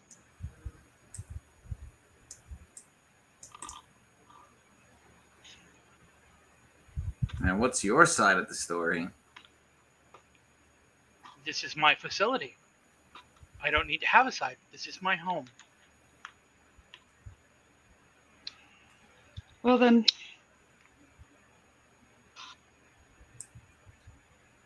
But let's talk about you.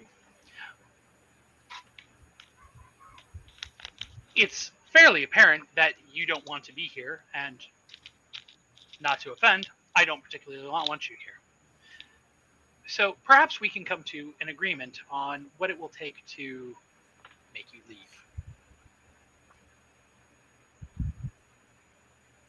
What is it you want?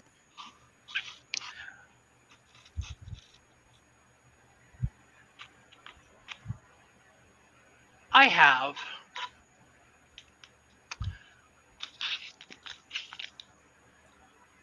a number of different tasks, shall we say,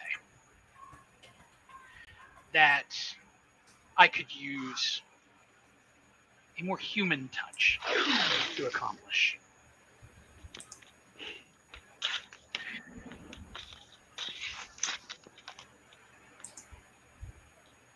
Now, I also know that you are not only attempting to leave here, but also to evacuate the bell. You want to get beyond the blockade, correct? Hell yeah. Of course you do. So, I also know don't that you? your ship is in a state of disrepair, and you need money to fix it. You also need money.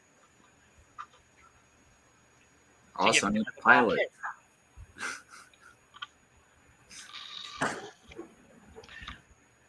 Actually, I think one of my characters has piloting, so.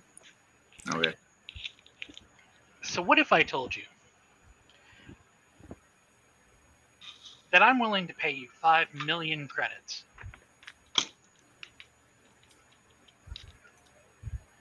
for each of the tasks that you complete for me? Depends on the tasks. Trifling I'd things. say And I'd say, what happened to the other people you've offered this to? Perhaps they were not as professional as the three of you.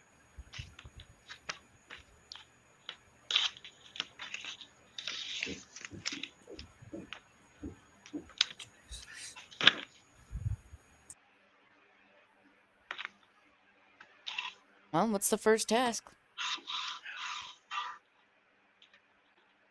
As I said, depends on the tasks. The first one that I have for you is there is a device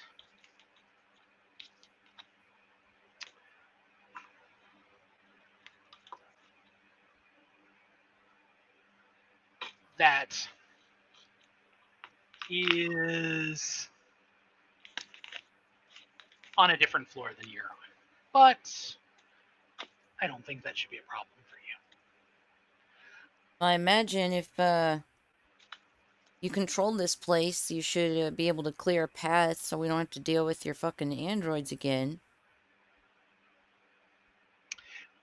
Well, here's what I will tell you.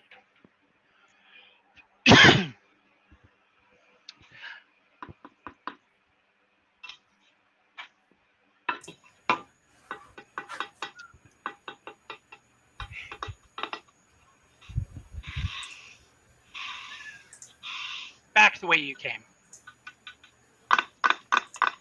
To the west of the meeting room that you were in.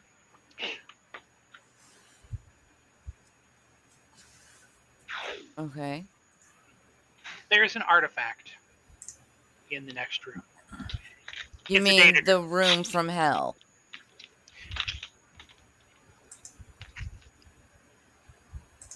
It's a What's data that? drive that is exceptionally valuable. There is a man who is going to be boarding the Bell in the next few days. The task is exceedingly simple. When he boards, he'll come looking for this drive. You turn the drive over to him, and I will credit each of your accounts with 5 million credits.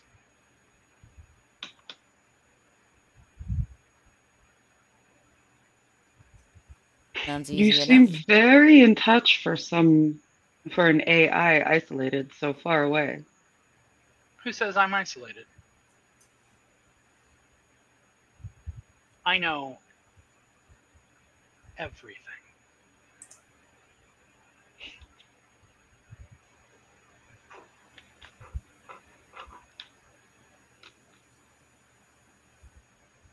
I'm I'm down. sure you think you So, do. do we have a deal? Guess so. How much do we need to get past the checkpoint? Do we know, or the blockade? We don't know, do we? I believe the last time that one of your, what does Arcady call them? Divers? How droll.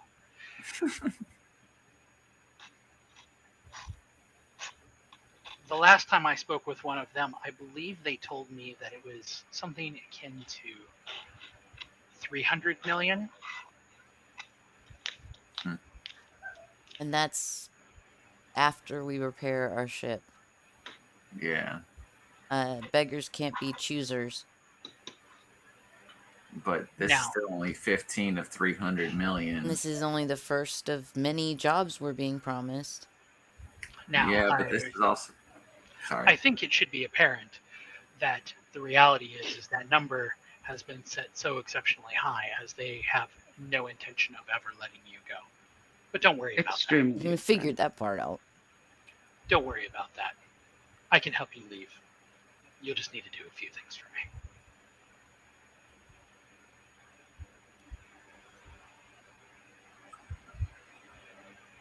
So, Do we have a deal?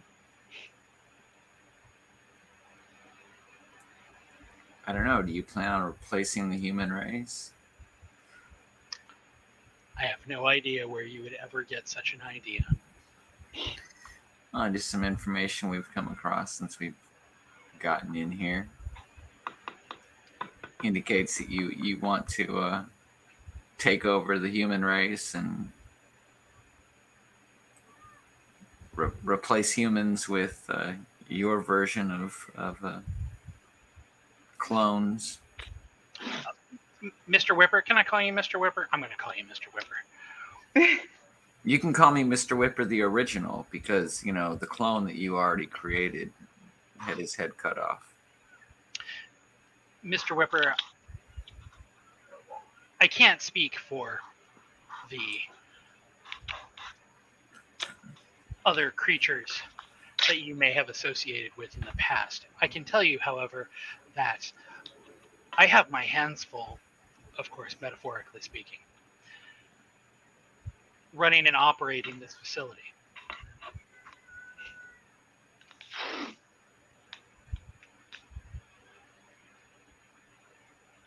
There is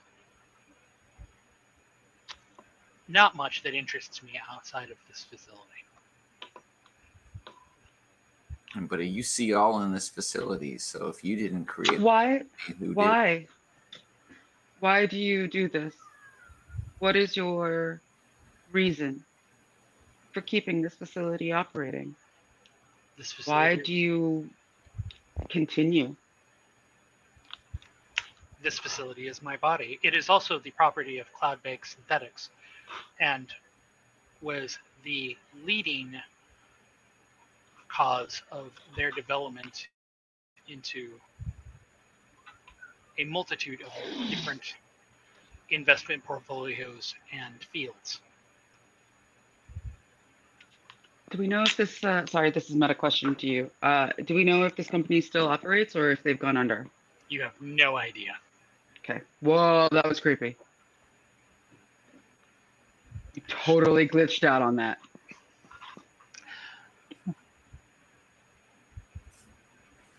As I said, this facility is simply my body.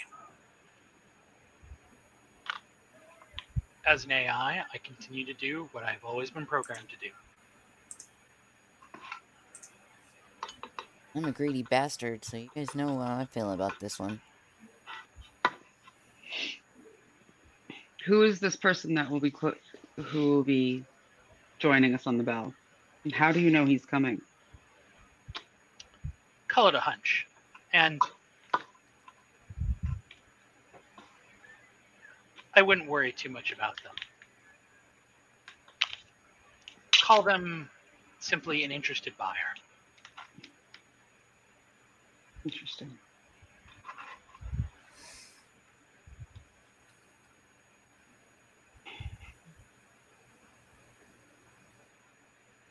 If we can accomplish this task, we will. Well then, once it's done,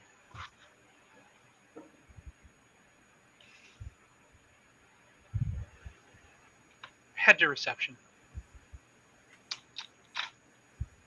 and simply talk, and I will hear. In the meantime, I would be extraordinarily grateful if you would avoid setting off any more explosives. I'd be extraordinarily grateful if there weren't any more androids with machine guns coming after us. Or booby traps. Before we leave, what do you know of these ghosts?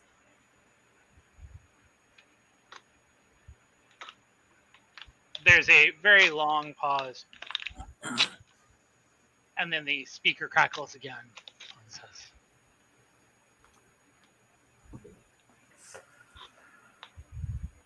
ghosts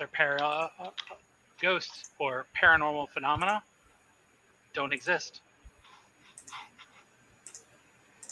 Then what do you call these residual holograms of people that we keep running into in your body?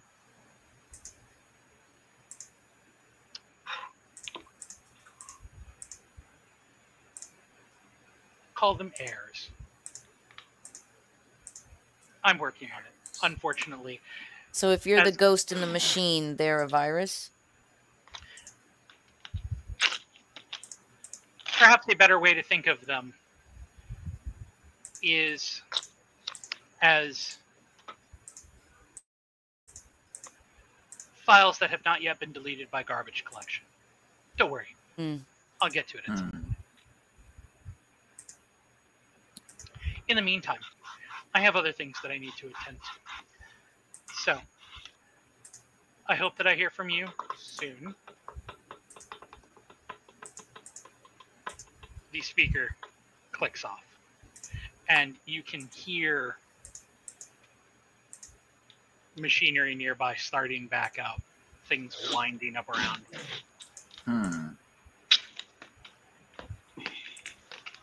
So interesting to note, I'm not saying it out loud, but just interesting to note that it seems like whenever they communicate, like they're not able to run the other machines at the same time. Like it seems like their focus is diverted. Well, the main thing is this guy going to be able to get us into that fucking room as hot as it seems?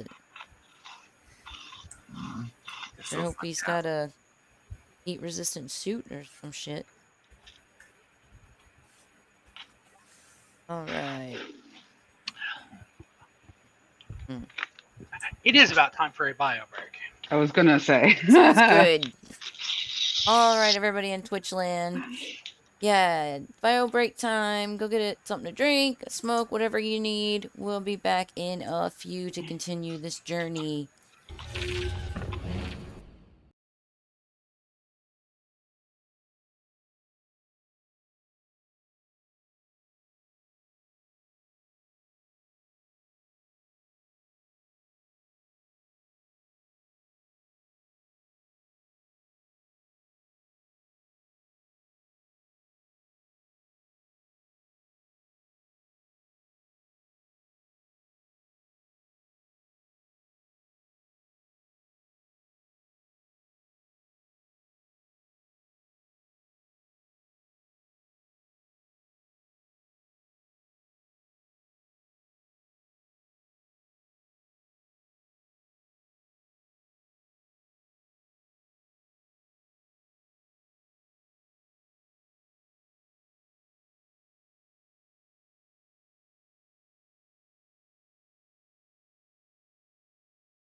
All right, we're back, everybody, to continue our adventure in the deep. So, what is now, Cupcake? You wanted to go back and grab the EMP mine. Yes, if possible. Marla, if you're talking, you are muted. Or you're not working.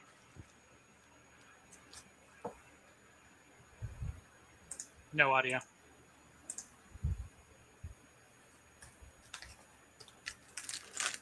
So, you are going to go try and deal with your reactivated EMP mine. Need you to make an explosives check. You seem to be doing that a lot. Still no audio, Martha. Yo, get down. Normal or advantage? Normal.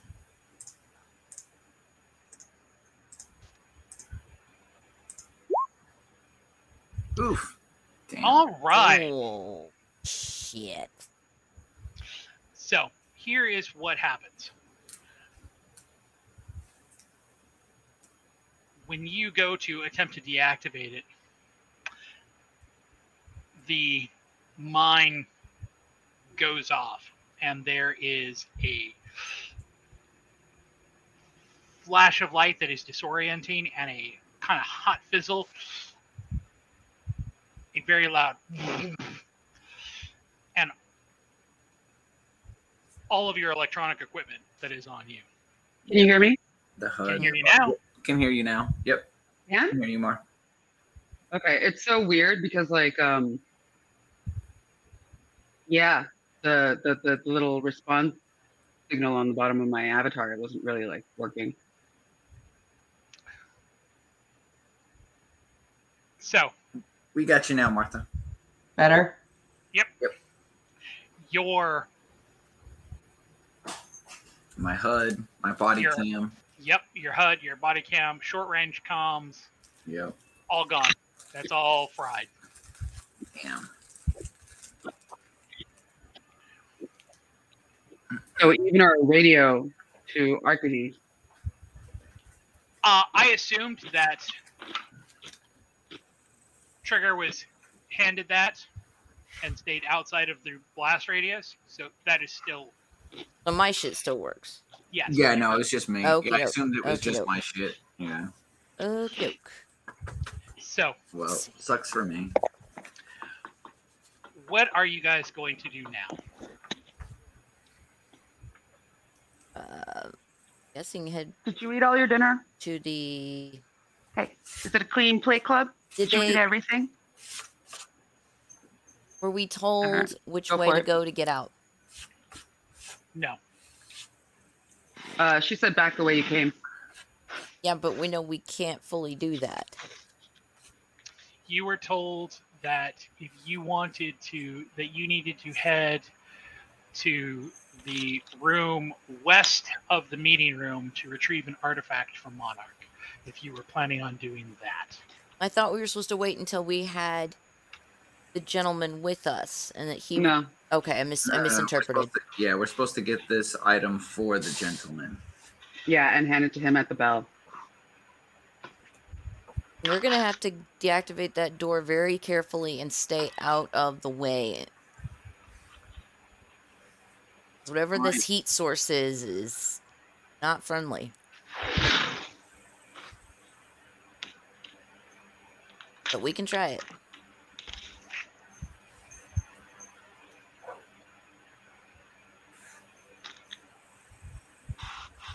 I'm So I for guess it. we backtrack to the meeting room and then head west. Yep, see what Yep, yep. happens. So, when you open the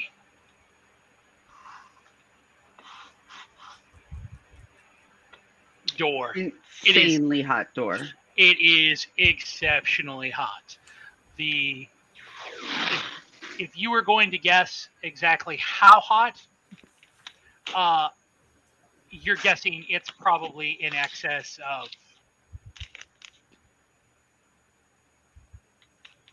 110, 115, 120, maybe 130 degrees. Oof. It is blazing hot as you go down this tunnel. It's halfway to boiling. And when you get to the end, you understand why. In a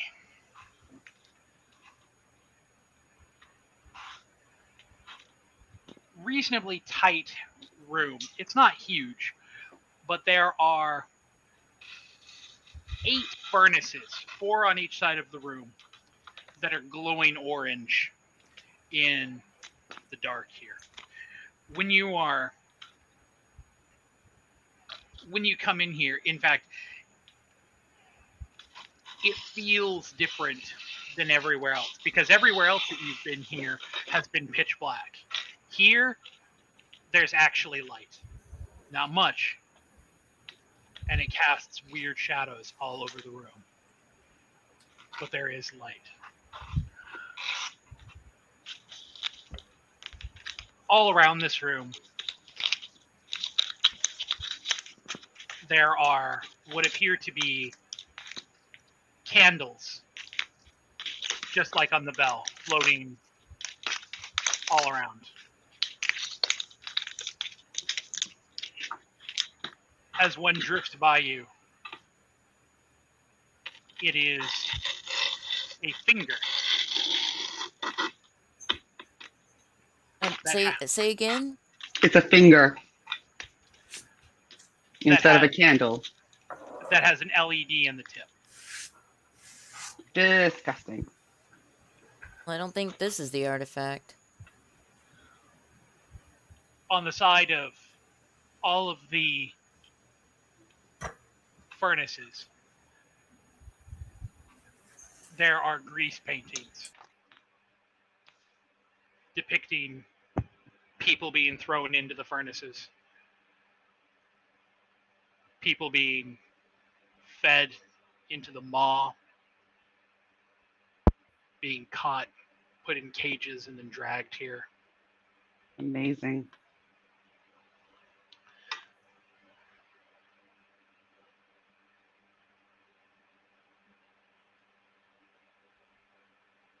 At the corner of the room, there is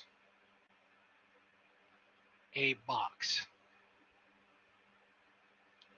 It is sooty and grimy to the touch.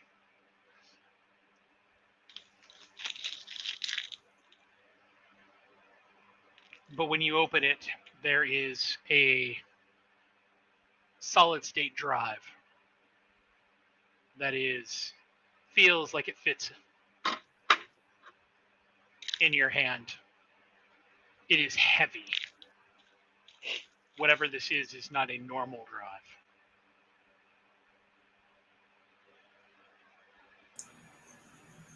Hopefully this is what we came here for. So where do you go now?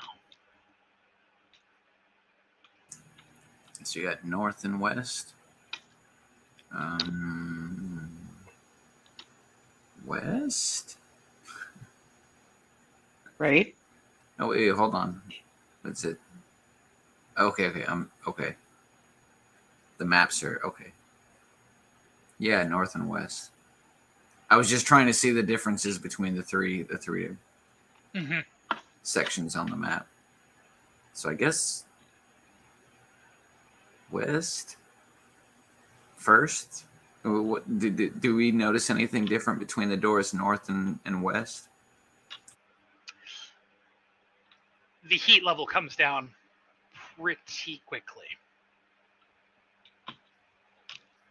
if you go to in either direction. The most notable difference is that heading west, there actually it feels a little cooler. Then yeah, probably west if that's cooler. Just as a start, I don't know. Anyone disagree? You're talking about heading to 27A? No. No, From no. We're from in the furnaces. we're in 33D. Okay. So if you look at the bottom map, that one appears to be the only one that has. Oh, Yeah, scroll I'm down. having to scale it out a lot.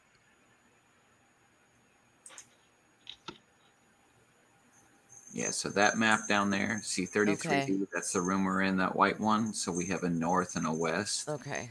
The west door seems less hot. Yeah. Yeah. So, as you head, there is a long hallway that tees off in multiple separate directions.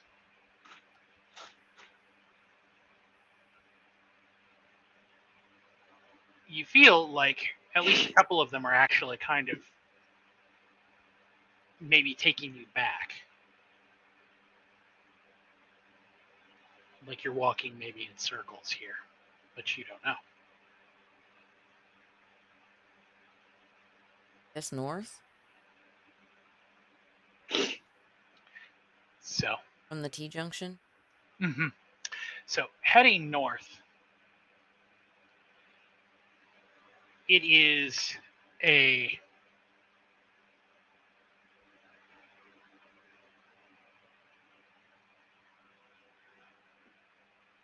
zero-G gym.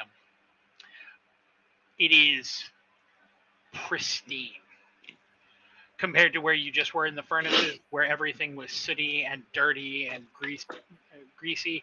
Here, this is pristine and perfect.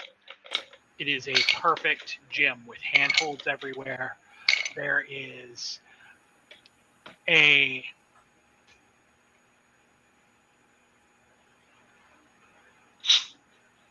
the walls are covered in racks and handles. The only thing that you do notice is that there are signs that somebody else has been here recently.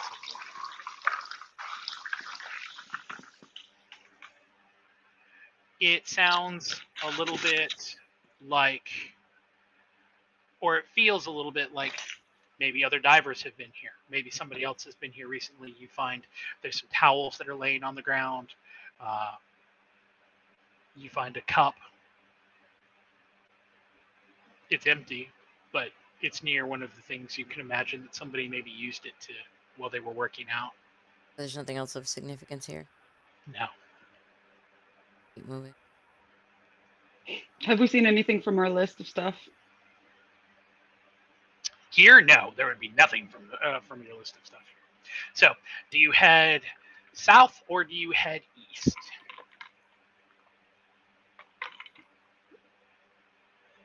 I have a sneaking suspicion east just links up with the furnaces, but we can clear that hallway. So, you want to head east? Yeah. So, when you head east, the temperature starts to drop drastically.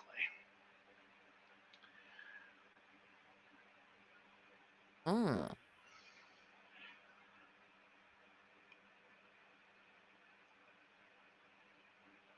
The freezer.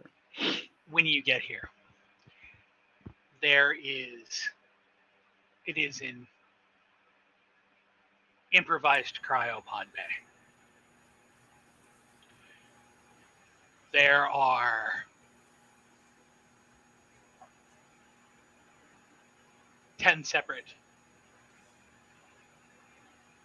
cryopods. All of them are in use. Is there any information on the pods as to who died? No, but you know that it would be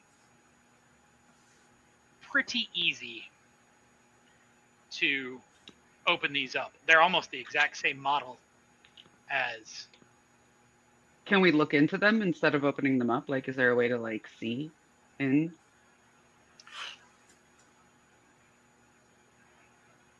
So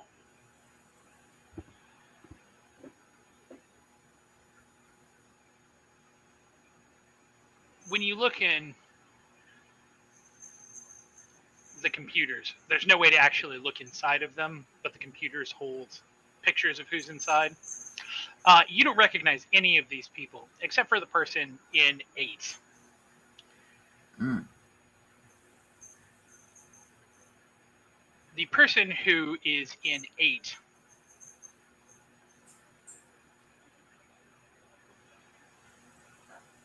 is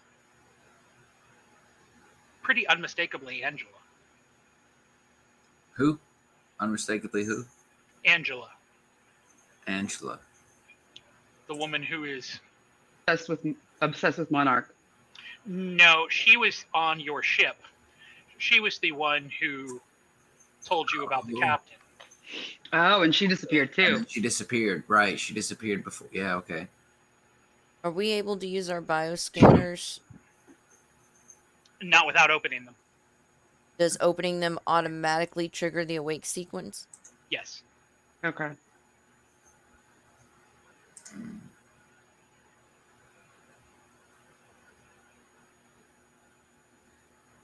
Would I be able to engineer a way to bypass that? I have engineering. So what are you trying to do? To be able to at least open Angela's pod without triggering the awake sequence. No, as soon as you open it up, the temperature's going to go up, which will wake her up. Got it. Damn it, engineering. Yeah, blame engineering.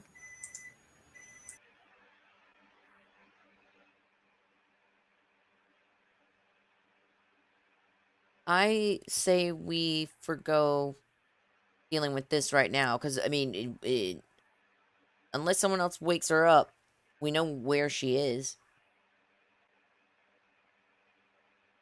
But waking somebody up right now and trying to get a 4th person out with us that we're going to have to wake up, get the, Right. get the blood flowing, then there's going to be 1,000 questions, and I don't feel like dealing with that shit. Plus, we don't know if she's a copy. Exactly. What if these are photocopiers and not necessarily... Our people. Because we already knew they dealt with Jim over here. So you guys are just going to... Let it go for now. I mean, we have video footage with our HUDs and everything, so... Well, one of you does anymore. Yeah, well, with your hood. With your hood. So, what is your next step? Are you heading back the way you came, or are you continuing on? I guess continuing on, because we still don't know which way goes out. We're still trying to figure out how to get out of here, right? Yeah, like... north.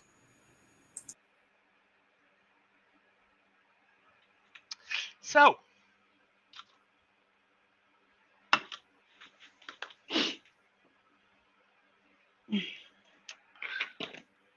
Anywhere else that I need to reveal this? I'm looking.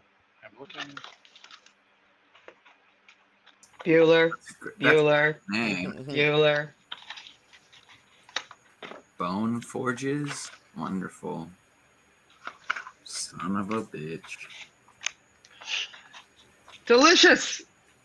Probably not. Well, now would be the last chance to back the fuck up and go check out those other rooms. Last chance, people. So...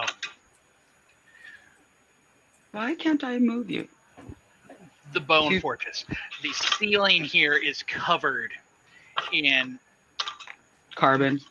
In mechanical arms that are reaching down and plucking things and picking things up and moving things. Looking across, it is a mess of these arms and molds and chemical baths. On one side of the room, there is a tank that is labeled as liquid aluminum. Mm-hmm. The warning on the side lists the temperature as being 660.3 degrees Celsius. Mm. It is shooting liquid aluminum into molds Jesus. that are then shaped, spun, and dunked into chemical baths, which hiss, sending off huge plumes of steam as they're cooled almost instantaneously. Westworld up in here. There are molds everywhere. Some are hanging on the wall, some are hanging from that are being moved around by the arms that are coming from the ceiling. Some of them are literally laying on the floor like they've been discarded. Bones.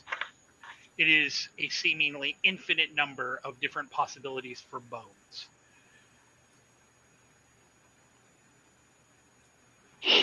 Jesus.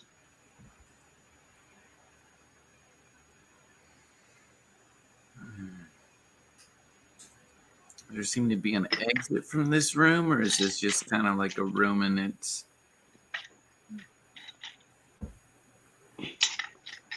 Oh, there is another. Okay, I see it now. Oof. All right, let's see if I can move this map. This is, in terms of, shall we say, natural danger, probably one of the most dangerous rooms that you have been in the facility. The liquid aluminum is hot enough that if it got any on you, it'd go right through you. Yep. The chemical coolant is cold enough that if you accidentally got some on you, it would likely freeze you solid. Yep, we out. Backing it up. So, heading back to the freezer. Yeah, probably. And hoping there's another way out. Right. Well, we still can go south from the first junction. So, heading past the freezer.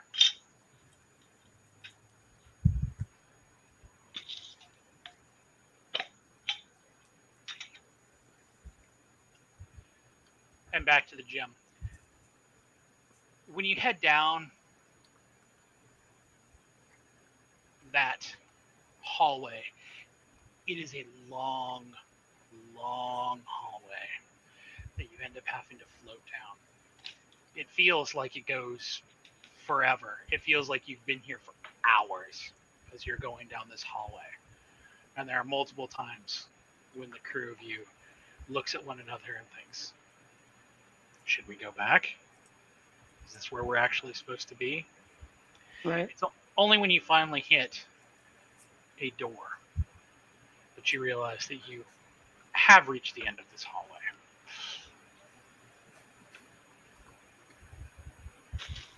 And that's when you realize that you've hit decontamination. Inside decontamination, there are 3 interlocking sterile white chambers, and all of the doors can hermetically seal.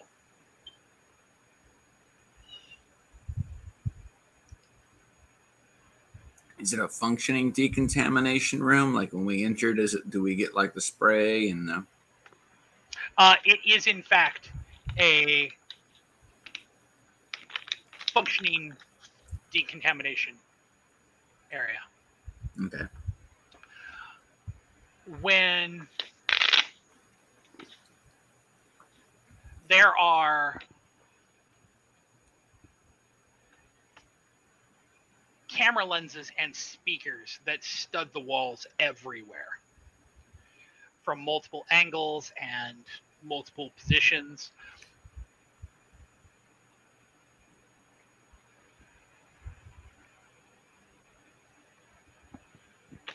Do you attempt to enter into the decontamination chambers, or do you attempt to walk past them? Or you? Let me rephrase that. Going into the decontamination chambers, beyond decontamination, there's a door heading north. You can walk past decontamination or south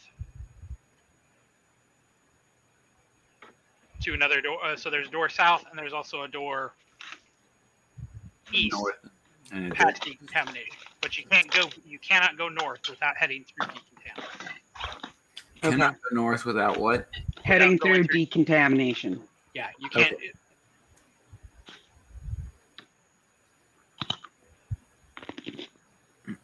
I'm not liking this. I don't think we should go through decontamination because we're dealing with a process for androids, and we are very much not androids. Yeah, I'm thinking this is a bad idea. So, east or south?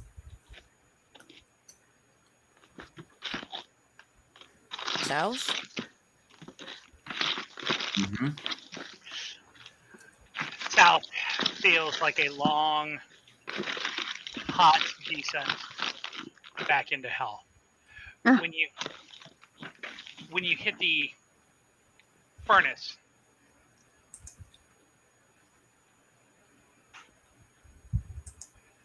it feels, after the cold of the freezer and the coolness of the 0G gem and the reasonably coolness of decontam, it feels twice as hot as it ever did. It is sweltering here in the furnaces. Oof. Okay, so passing back through the west door. Go south. I mean east. So where are you headed now? No, if we're back in the furnaces, we'd want to go west, hit that T-junction, and go south. Yeah. I see. I thought we were going back to decontamination, but no. Nope. Mine just okay. I see what you mean now.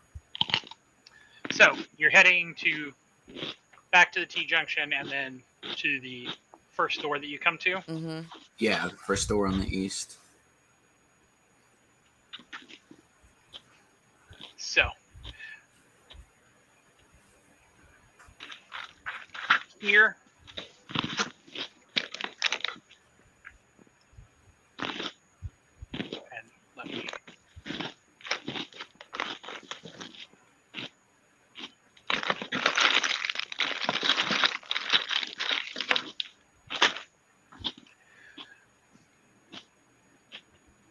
In the angles, this is a cramped crawl space through cables, chutes, vents, electronic systems.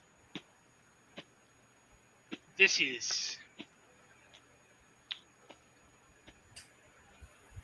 It looks like a junk room, honestly. It looks almost like somebody has taken a variety of different industrial chutes and basically made like a rat or hamster maze, just human sized. Fun. Anything of worth or note? The only thing that's really of note here is that there is a torn tactical pouch that's hanging from a cable near the entrance to the maze. And it looks like inside of it there is a med scanner that it looks like somebody has jerry-rigged. It doesn't. The output looks different. The screen, the OS on it, on the front, looks very different. You're not quite sure what it would be for. No, it's going near it.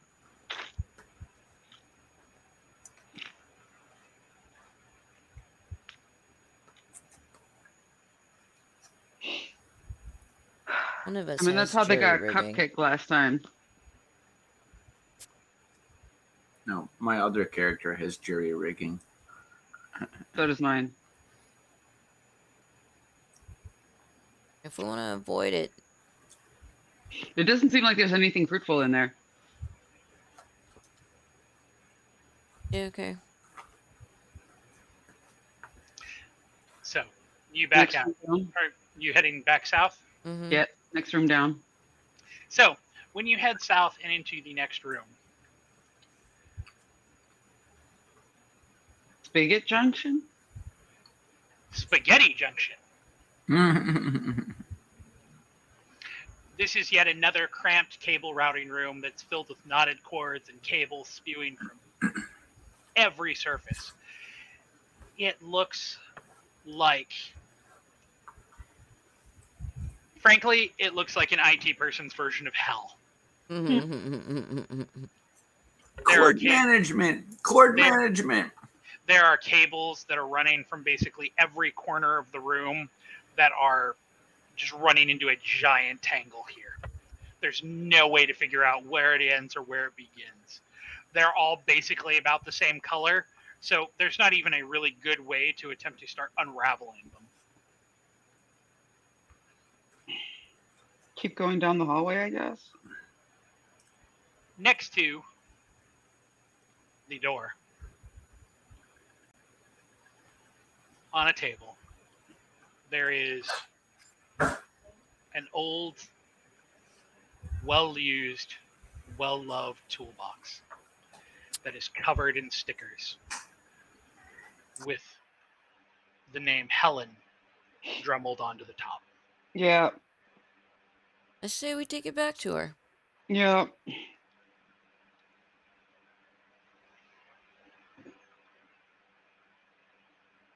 So you pick up the toolbox. In 0G, you can feel, even in 0G, you can feel it has weight. It is full of tools.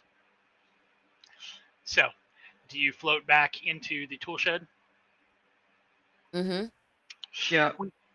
When you float back into the tool shed, the woman in stained white coveralls is still standing in the middle of the room.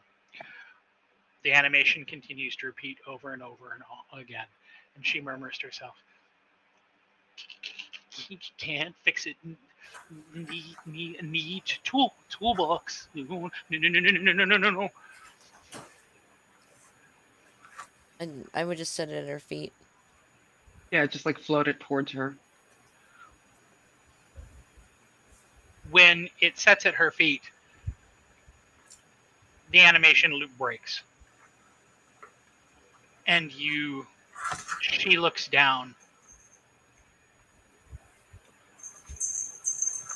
and floats down to it and kneels in front of it, running her hands along the outside of it. And she goes quiet.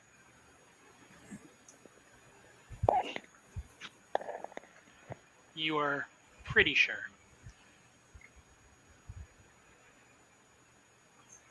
Not entirely sure, but pretty sure that you could have access to this room and look around, and that Helen won't bother you. Let's go for Snoop. Yeah. Anything on our list?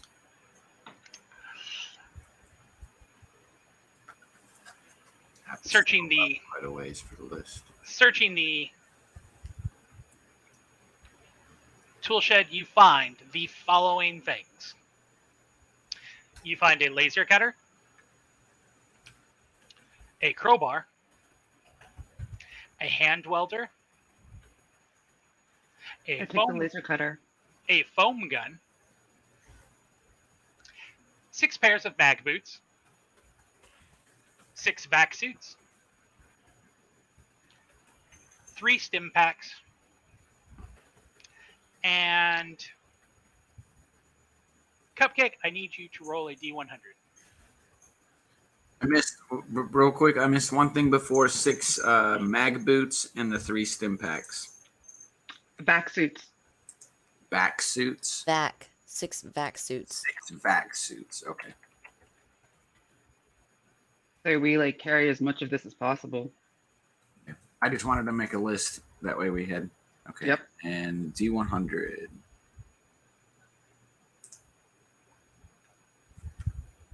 It's a double. It's a double. If that counts for this. Nah.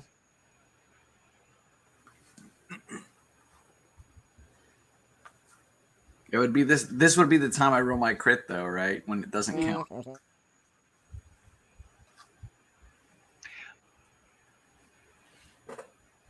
There is a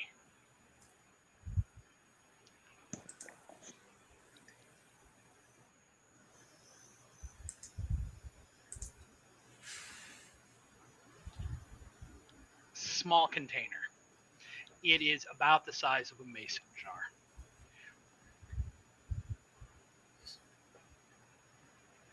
there is what looks like glass along the center of it with caps on both ends.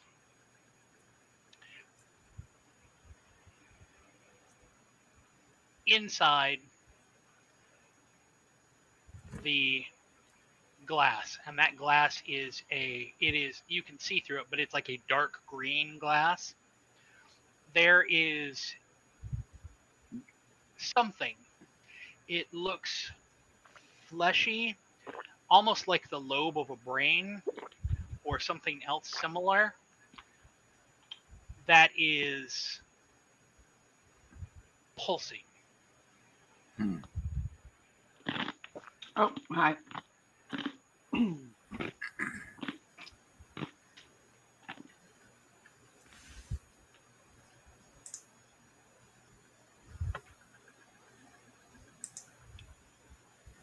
Do you take it with you, or do you leave? I'd assume we take As long as it's encased. It's sealed, yeah. Yeah, we can take it back to our doctor. Other doctor. Okay. So, what do you do now? I would actually like to use my med scanner on this thing. It does not come back it does not tell you anything other than that it is organic. Got it. Cool. I guess there's that. We head back through Spaghetti Junction and go south. And then west and south? We haven't gone that way. Was supposed to be the way out? We were never told. Or through they just told us to go back to registration. We just had to find our way there. Oh, so the only way that we truly know that goes back there is the way that we've come, right? Can't go back that way. Why can't we go back that way? We came through the labyrinth. Right, but would we not be able to make it back through the labyrinth? I mean, now that Monarch wants us to get out with this thing, they might make the labyrinth easy for us, as Minotaur said. But I thought Minotaur didn't like Monarch. They don't. Yeah, That's why they're not going to want to let us out. That's why Monarch isn't going to lead us to Minotaur ever again, and maybe even adjust the labyrinth to get us out of there quickly so we don't interact with them. That's what Monarch. That's what Minotaur said Monarch would do.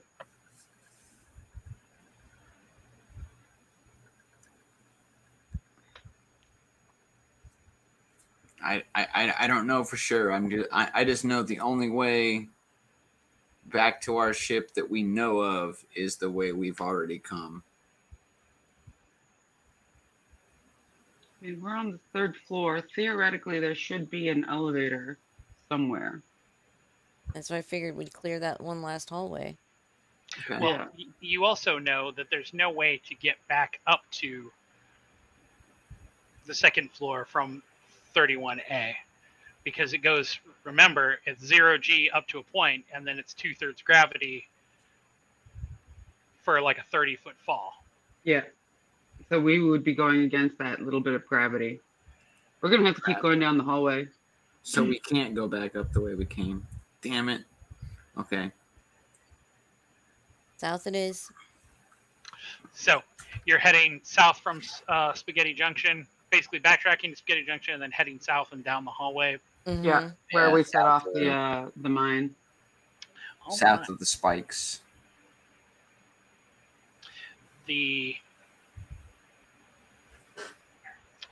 This leads you to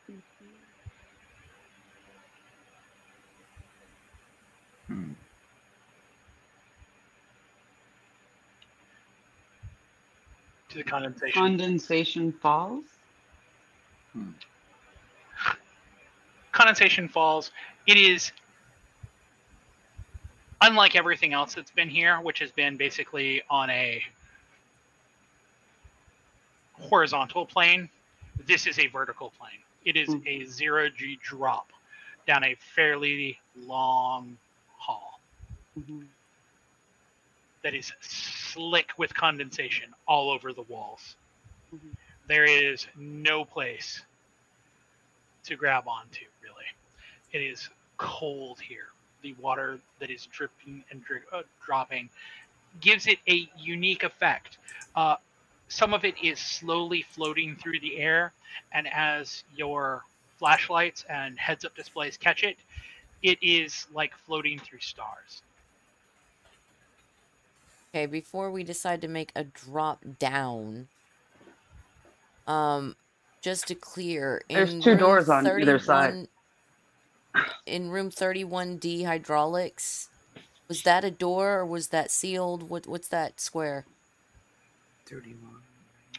There is on 31D, that was the sewer grate with the acrid chemical smell. Gotcha. Okay. I'm just trying to make sure we haven't missed something before we make a drop down. Now, this is 0G here, so you could go back up. Okay, at least we know we have that. There are a couple grates on the side of the condensation falls. I see that one north, one south. They're like, it looks like air ducts. Yeah. South? Open that part of the map up. I mean, it looks like there's a hallway leading from the east. Got dots. Oh yeah, what is that? So everything that's in here, all the ways out are basically ducts. They're all air ducts. Okay. So where are you headed? I'm voting south.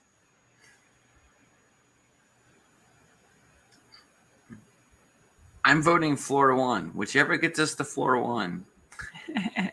Shit, sure. I know. I'm just. I kind of want to go all the way across. That's a one-way trip, though, right? Like if we go. I mean. No, it's 0G, so you can go up and down. So we can go. Okay. Follow the good doctor. So where are they going, Dr. Cito? Across condensation falls to the air duct on the far end. The east. So,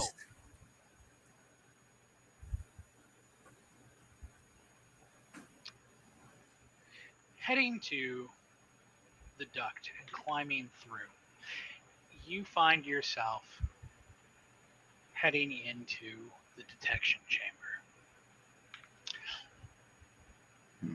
The detection chamber is a huge cylinder. It's just a round cylinder that has sensor arrays that are just lining swivels all the way around.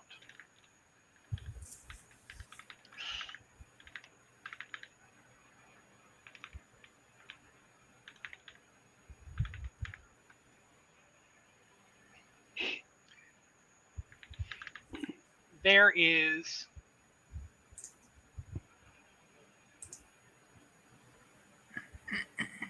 a door leading south once you get off the cylinder. I guess that's the only way to go.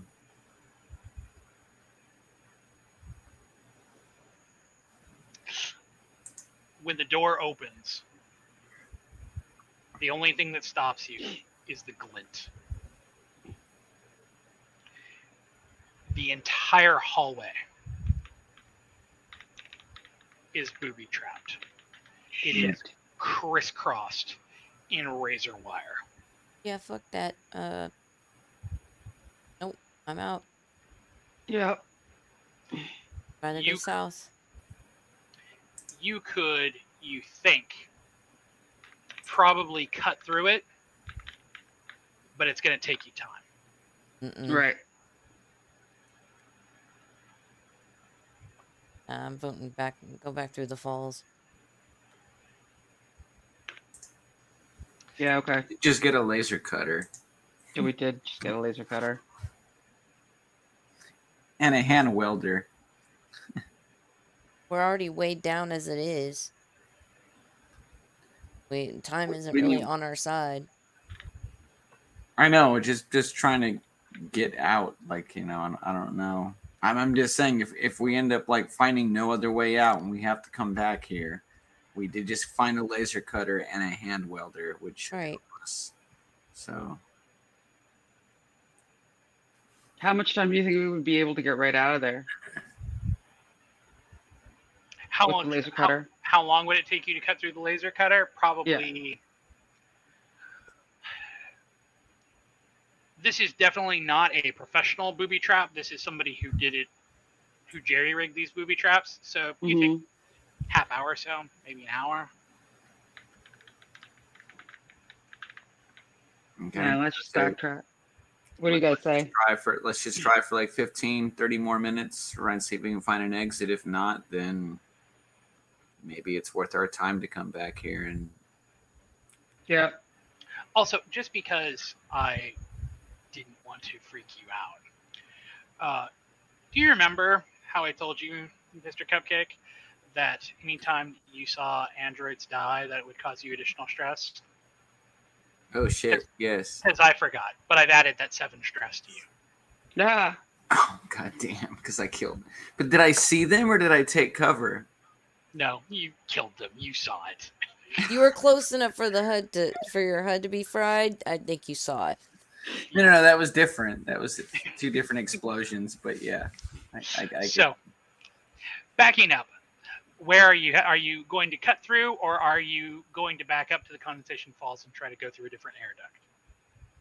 I guess going back up for now and trying to find a different area. Mhm. North or south?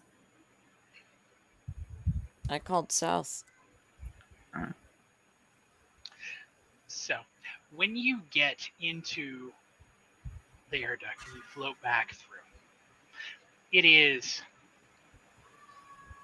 when you get to the duct, the sound that is coming through it, it's not even so much that it's sound, it's vibration that you can feel. When you open the grate and start to head through, you find yourself in a room. It is a giant cylinder that is made of rings that are studded with nodules. It looks very, very similar to the detection chamber, but this is grinding so hard that you can feel it in your skull, it's in your teeth, it's in your fingernails. It is like the worst vibration you've ever felt in your life. Back that up. There is a chain that is stretching from one end of the chamber to the other end.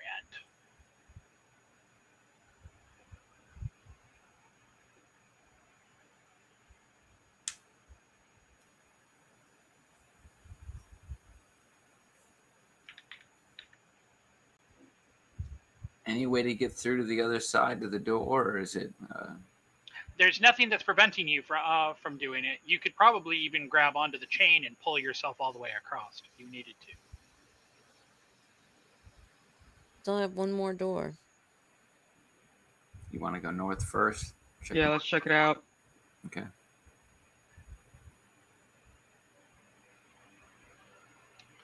So you're heading out of that and heading for the other air duct. Yeah. North door and condensation falls 3040. So when you head north through that air duct, you find yourself in 34F, the cage maze. It is a steel cage labyrinth of passages that is very, very narrow.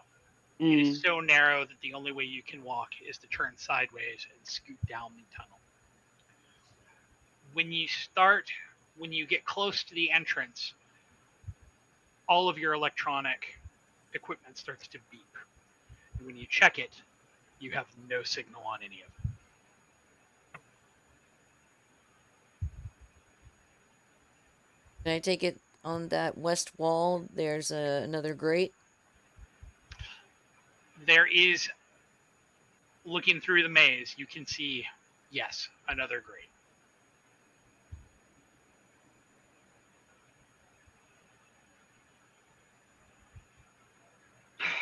I'm leaving it up to you guys right now. I have no idea what to do. Out of our option. Unless we want to go back to your decontamination and try the other two direct doors there. The only other place I'm seeing is down south through the detection chamber. So or up through the Bone Forge. So So that's a big nope for me, man. the places you can go, if you wanted to descend through the sewage grate in hydraulics, there's places you have not been there. Okay. Yeah, but the chemical smell has me worried. I If don't want to you fall into a vat of acid. there is a room past decontamination you have not been to, but it's not, you did not have to go through the decontamination chamber to get to. There is, I'm trying to look and see if there are where else. Bone It's actually not a Forge. bad And there's- idea. There's also additional chambers that are past the grinder that you have not gone through as well. Right. And then the booby trapped way past the detection chamber. Fuck that. Yeah, fuck all of them. 33A. No, 33A has my vote if there's a door that we don't have to activate the decontamination, because I'm having a vision of it activating and trapping this in there, and we'd be fucked. And who knows, like you said, is it decontamination for humans or for the androids? Yeah, I think the east route was the non-decontamination route, and the north went through decontamination. That's my vote. Work our way back there. So back through the door to the east of decontamination. So it is a long, long way to go back. Floating up through the condensation falls, and then bypassing, heading up through the Spaghetti Junction, and then back around. I'm assuming you're going to avoid the furnaces and attempt to if we can we'd cut through tool shed. Zero G gym. Heading or tool shed, yeah. I would think tool shed. No, either one. Well, if you go through the tool shed, you're definitely going through the furnaces.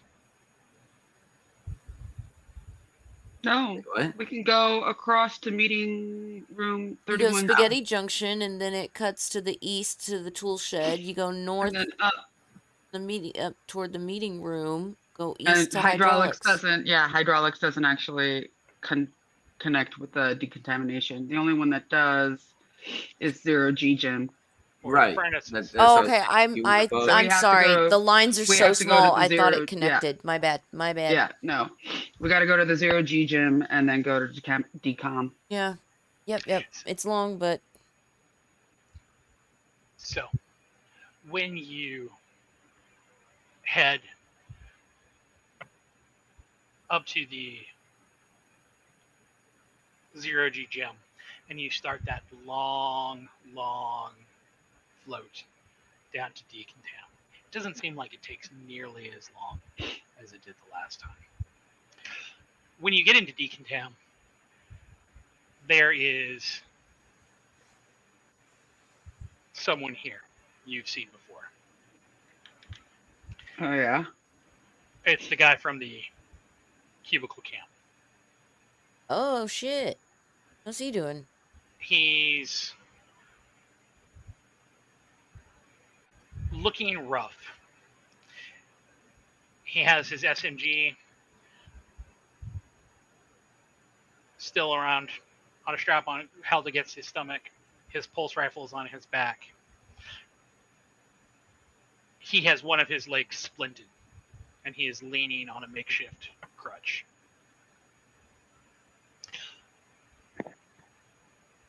He is looking at the decontamination chambers. When he puts a hand on the door,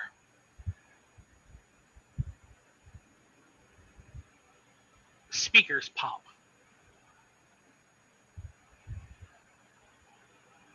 And you hear a voice.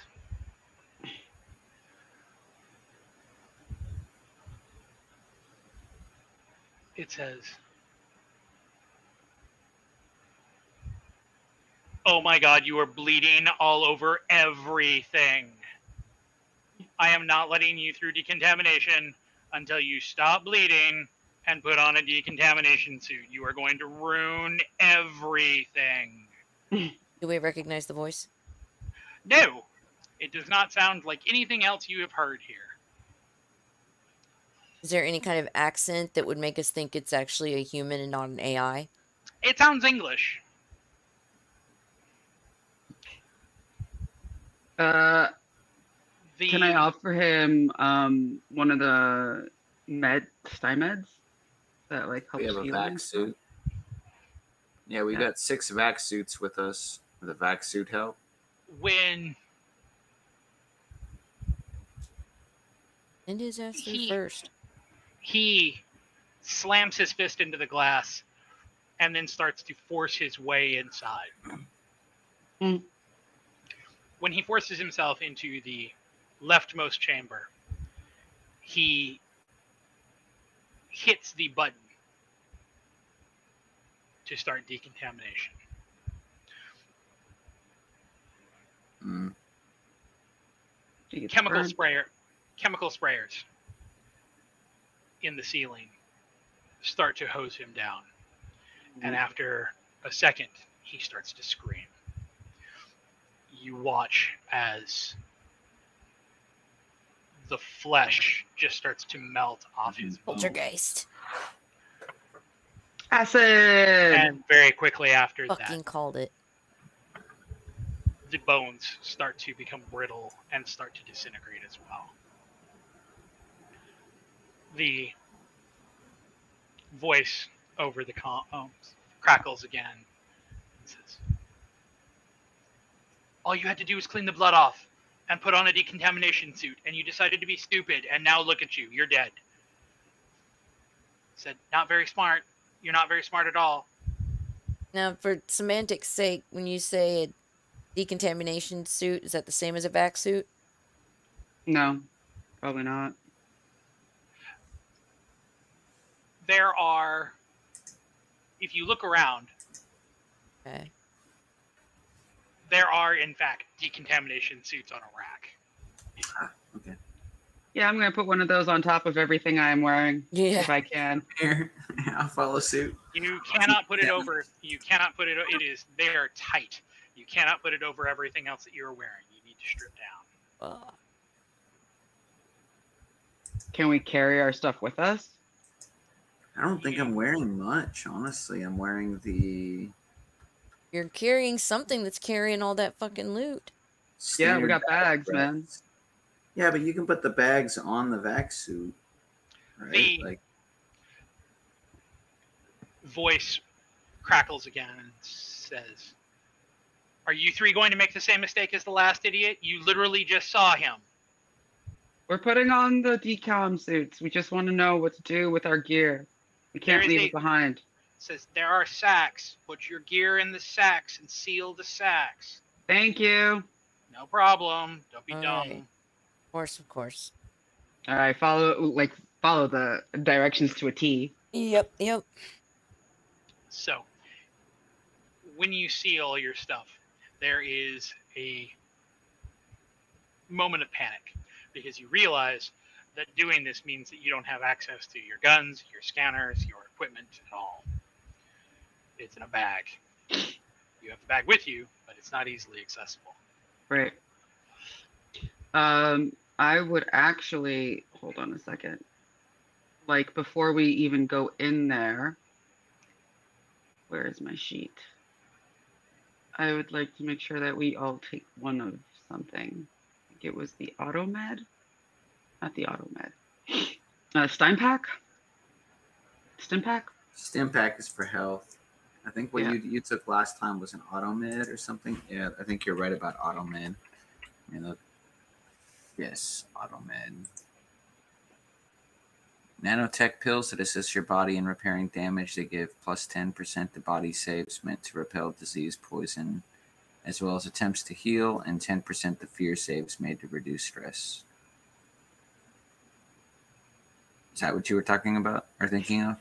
Yeah, I was wondering if we should take. No, I was thinking because it increases strength in combat by 2d10 for d10 hours, 1d10 hours. Danger of addiction and overdose if used frequently, but I was thinking maybe like it will get us We can through just hide this. something in our sleeve. So you can't. So anything that is, you guys. Exterior. So here is the way that decontaminations work. You basically go in. The suits are basically skin tight to you. Mm-hmm. It hoses you down. The suit itself is semi-porous, and kind of as the washes you off, it takes any sort of contaminants or anything off of you. So you can't have anything that's Gotcha. not On us. not your biological matter.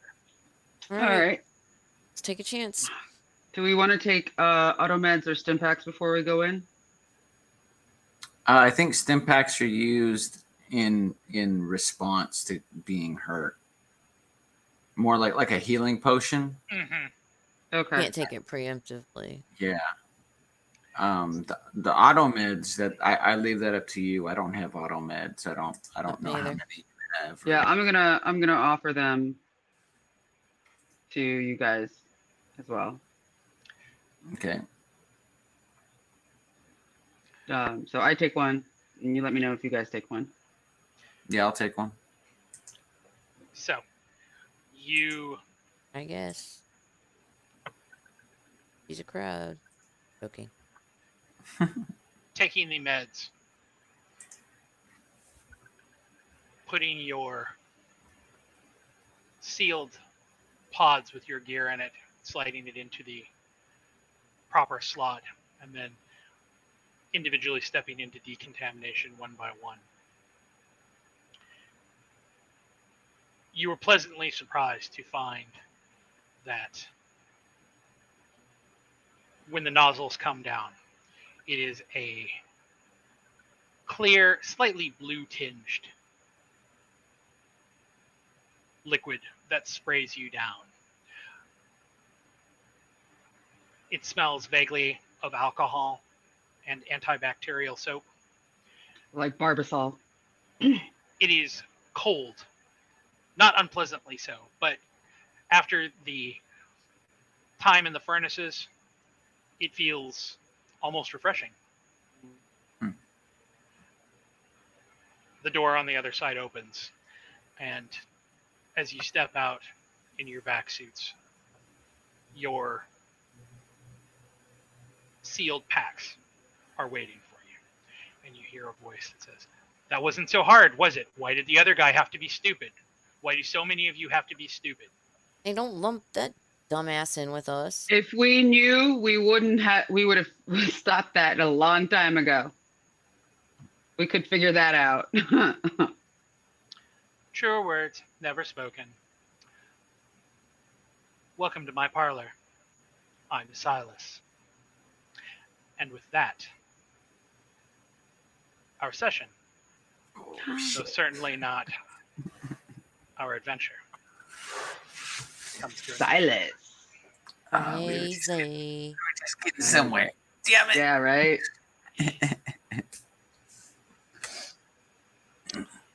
Very cool. So Be interesting to see what Silas has to say about Monarch and Do we need to split up the gear into our packs? We have it recorded. but we can split up at least some of it. Like we got like 6 mag boots and 6 vac suits. I think that's just gonna be carry along. Yeah, like until we get to the ship, we can disperse it amongst other team members. But the laser cutter, we got a laser cutter and a crowbar and a hand welder and a foam gun. Do any of those get advantage with firearms? Foam gun, possibly? The other thing we got was 3 stim packs, so we could split those up one way, so each of us can add a stim pack to our character sheets. Jim, you leveled? Oh, I did. Oh. Awesome. You go look at what leveling is again. Dr. Cito did not level. Ew. Pick one major improvement. Trigger, you did not level. By 5, another by 3, And I think I'm going stats this time. So 1 by 5. oh, excuse me. I also have to give you an extra XP for killing something. Yay. You need to take care of your stress, though, dude. Yeah, I know. Well, the stim packs would have helped with that, right? I think stim packs just do health. Okay. We took auto meds, though, so it wouldn't have... Yeah, the auto med. Sorry, the auto meds. I meant to say auto meds. Heal all stress. Yep, that's what I'm doing.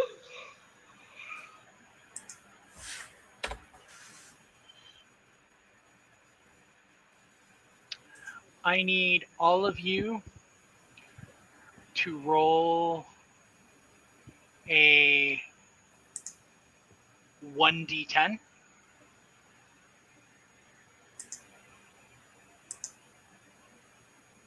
Nice.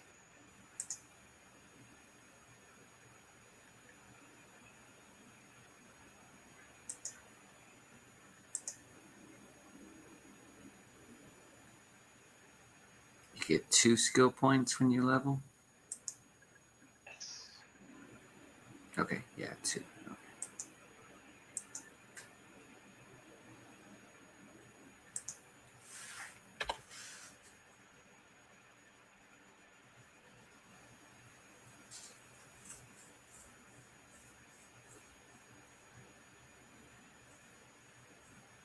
I think I'm just going to bank my skill points so that I can get a level 3 next time. And then I need all of you to roll a d100.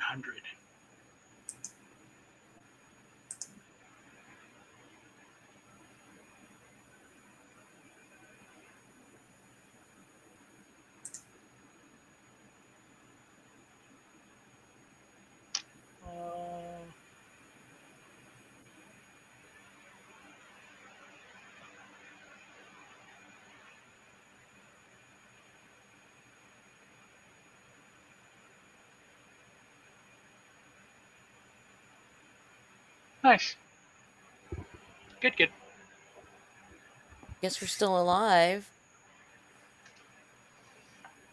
We'll find out when we come back next week.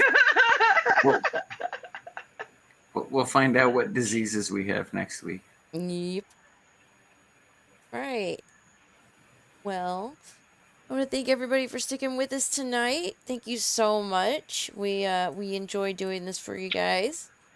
And I will be off for the weekend and should be back for Monday Night Vampire. We will see you. You guys let me know if anything happens. And hopefully we'll all be back. Have a good night, everybody. Stick around for a raid.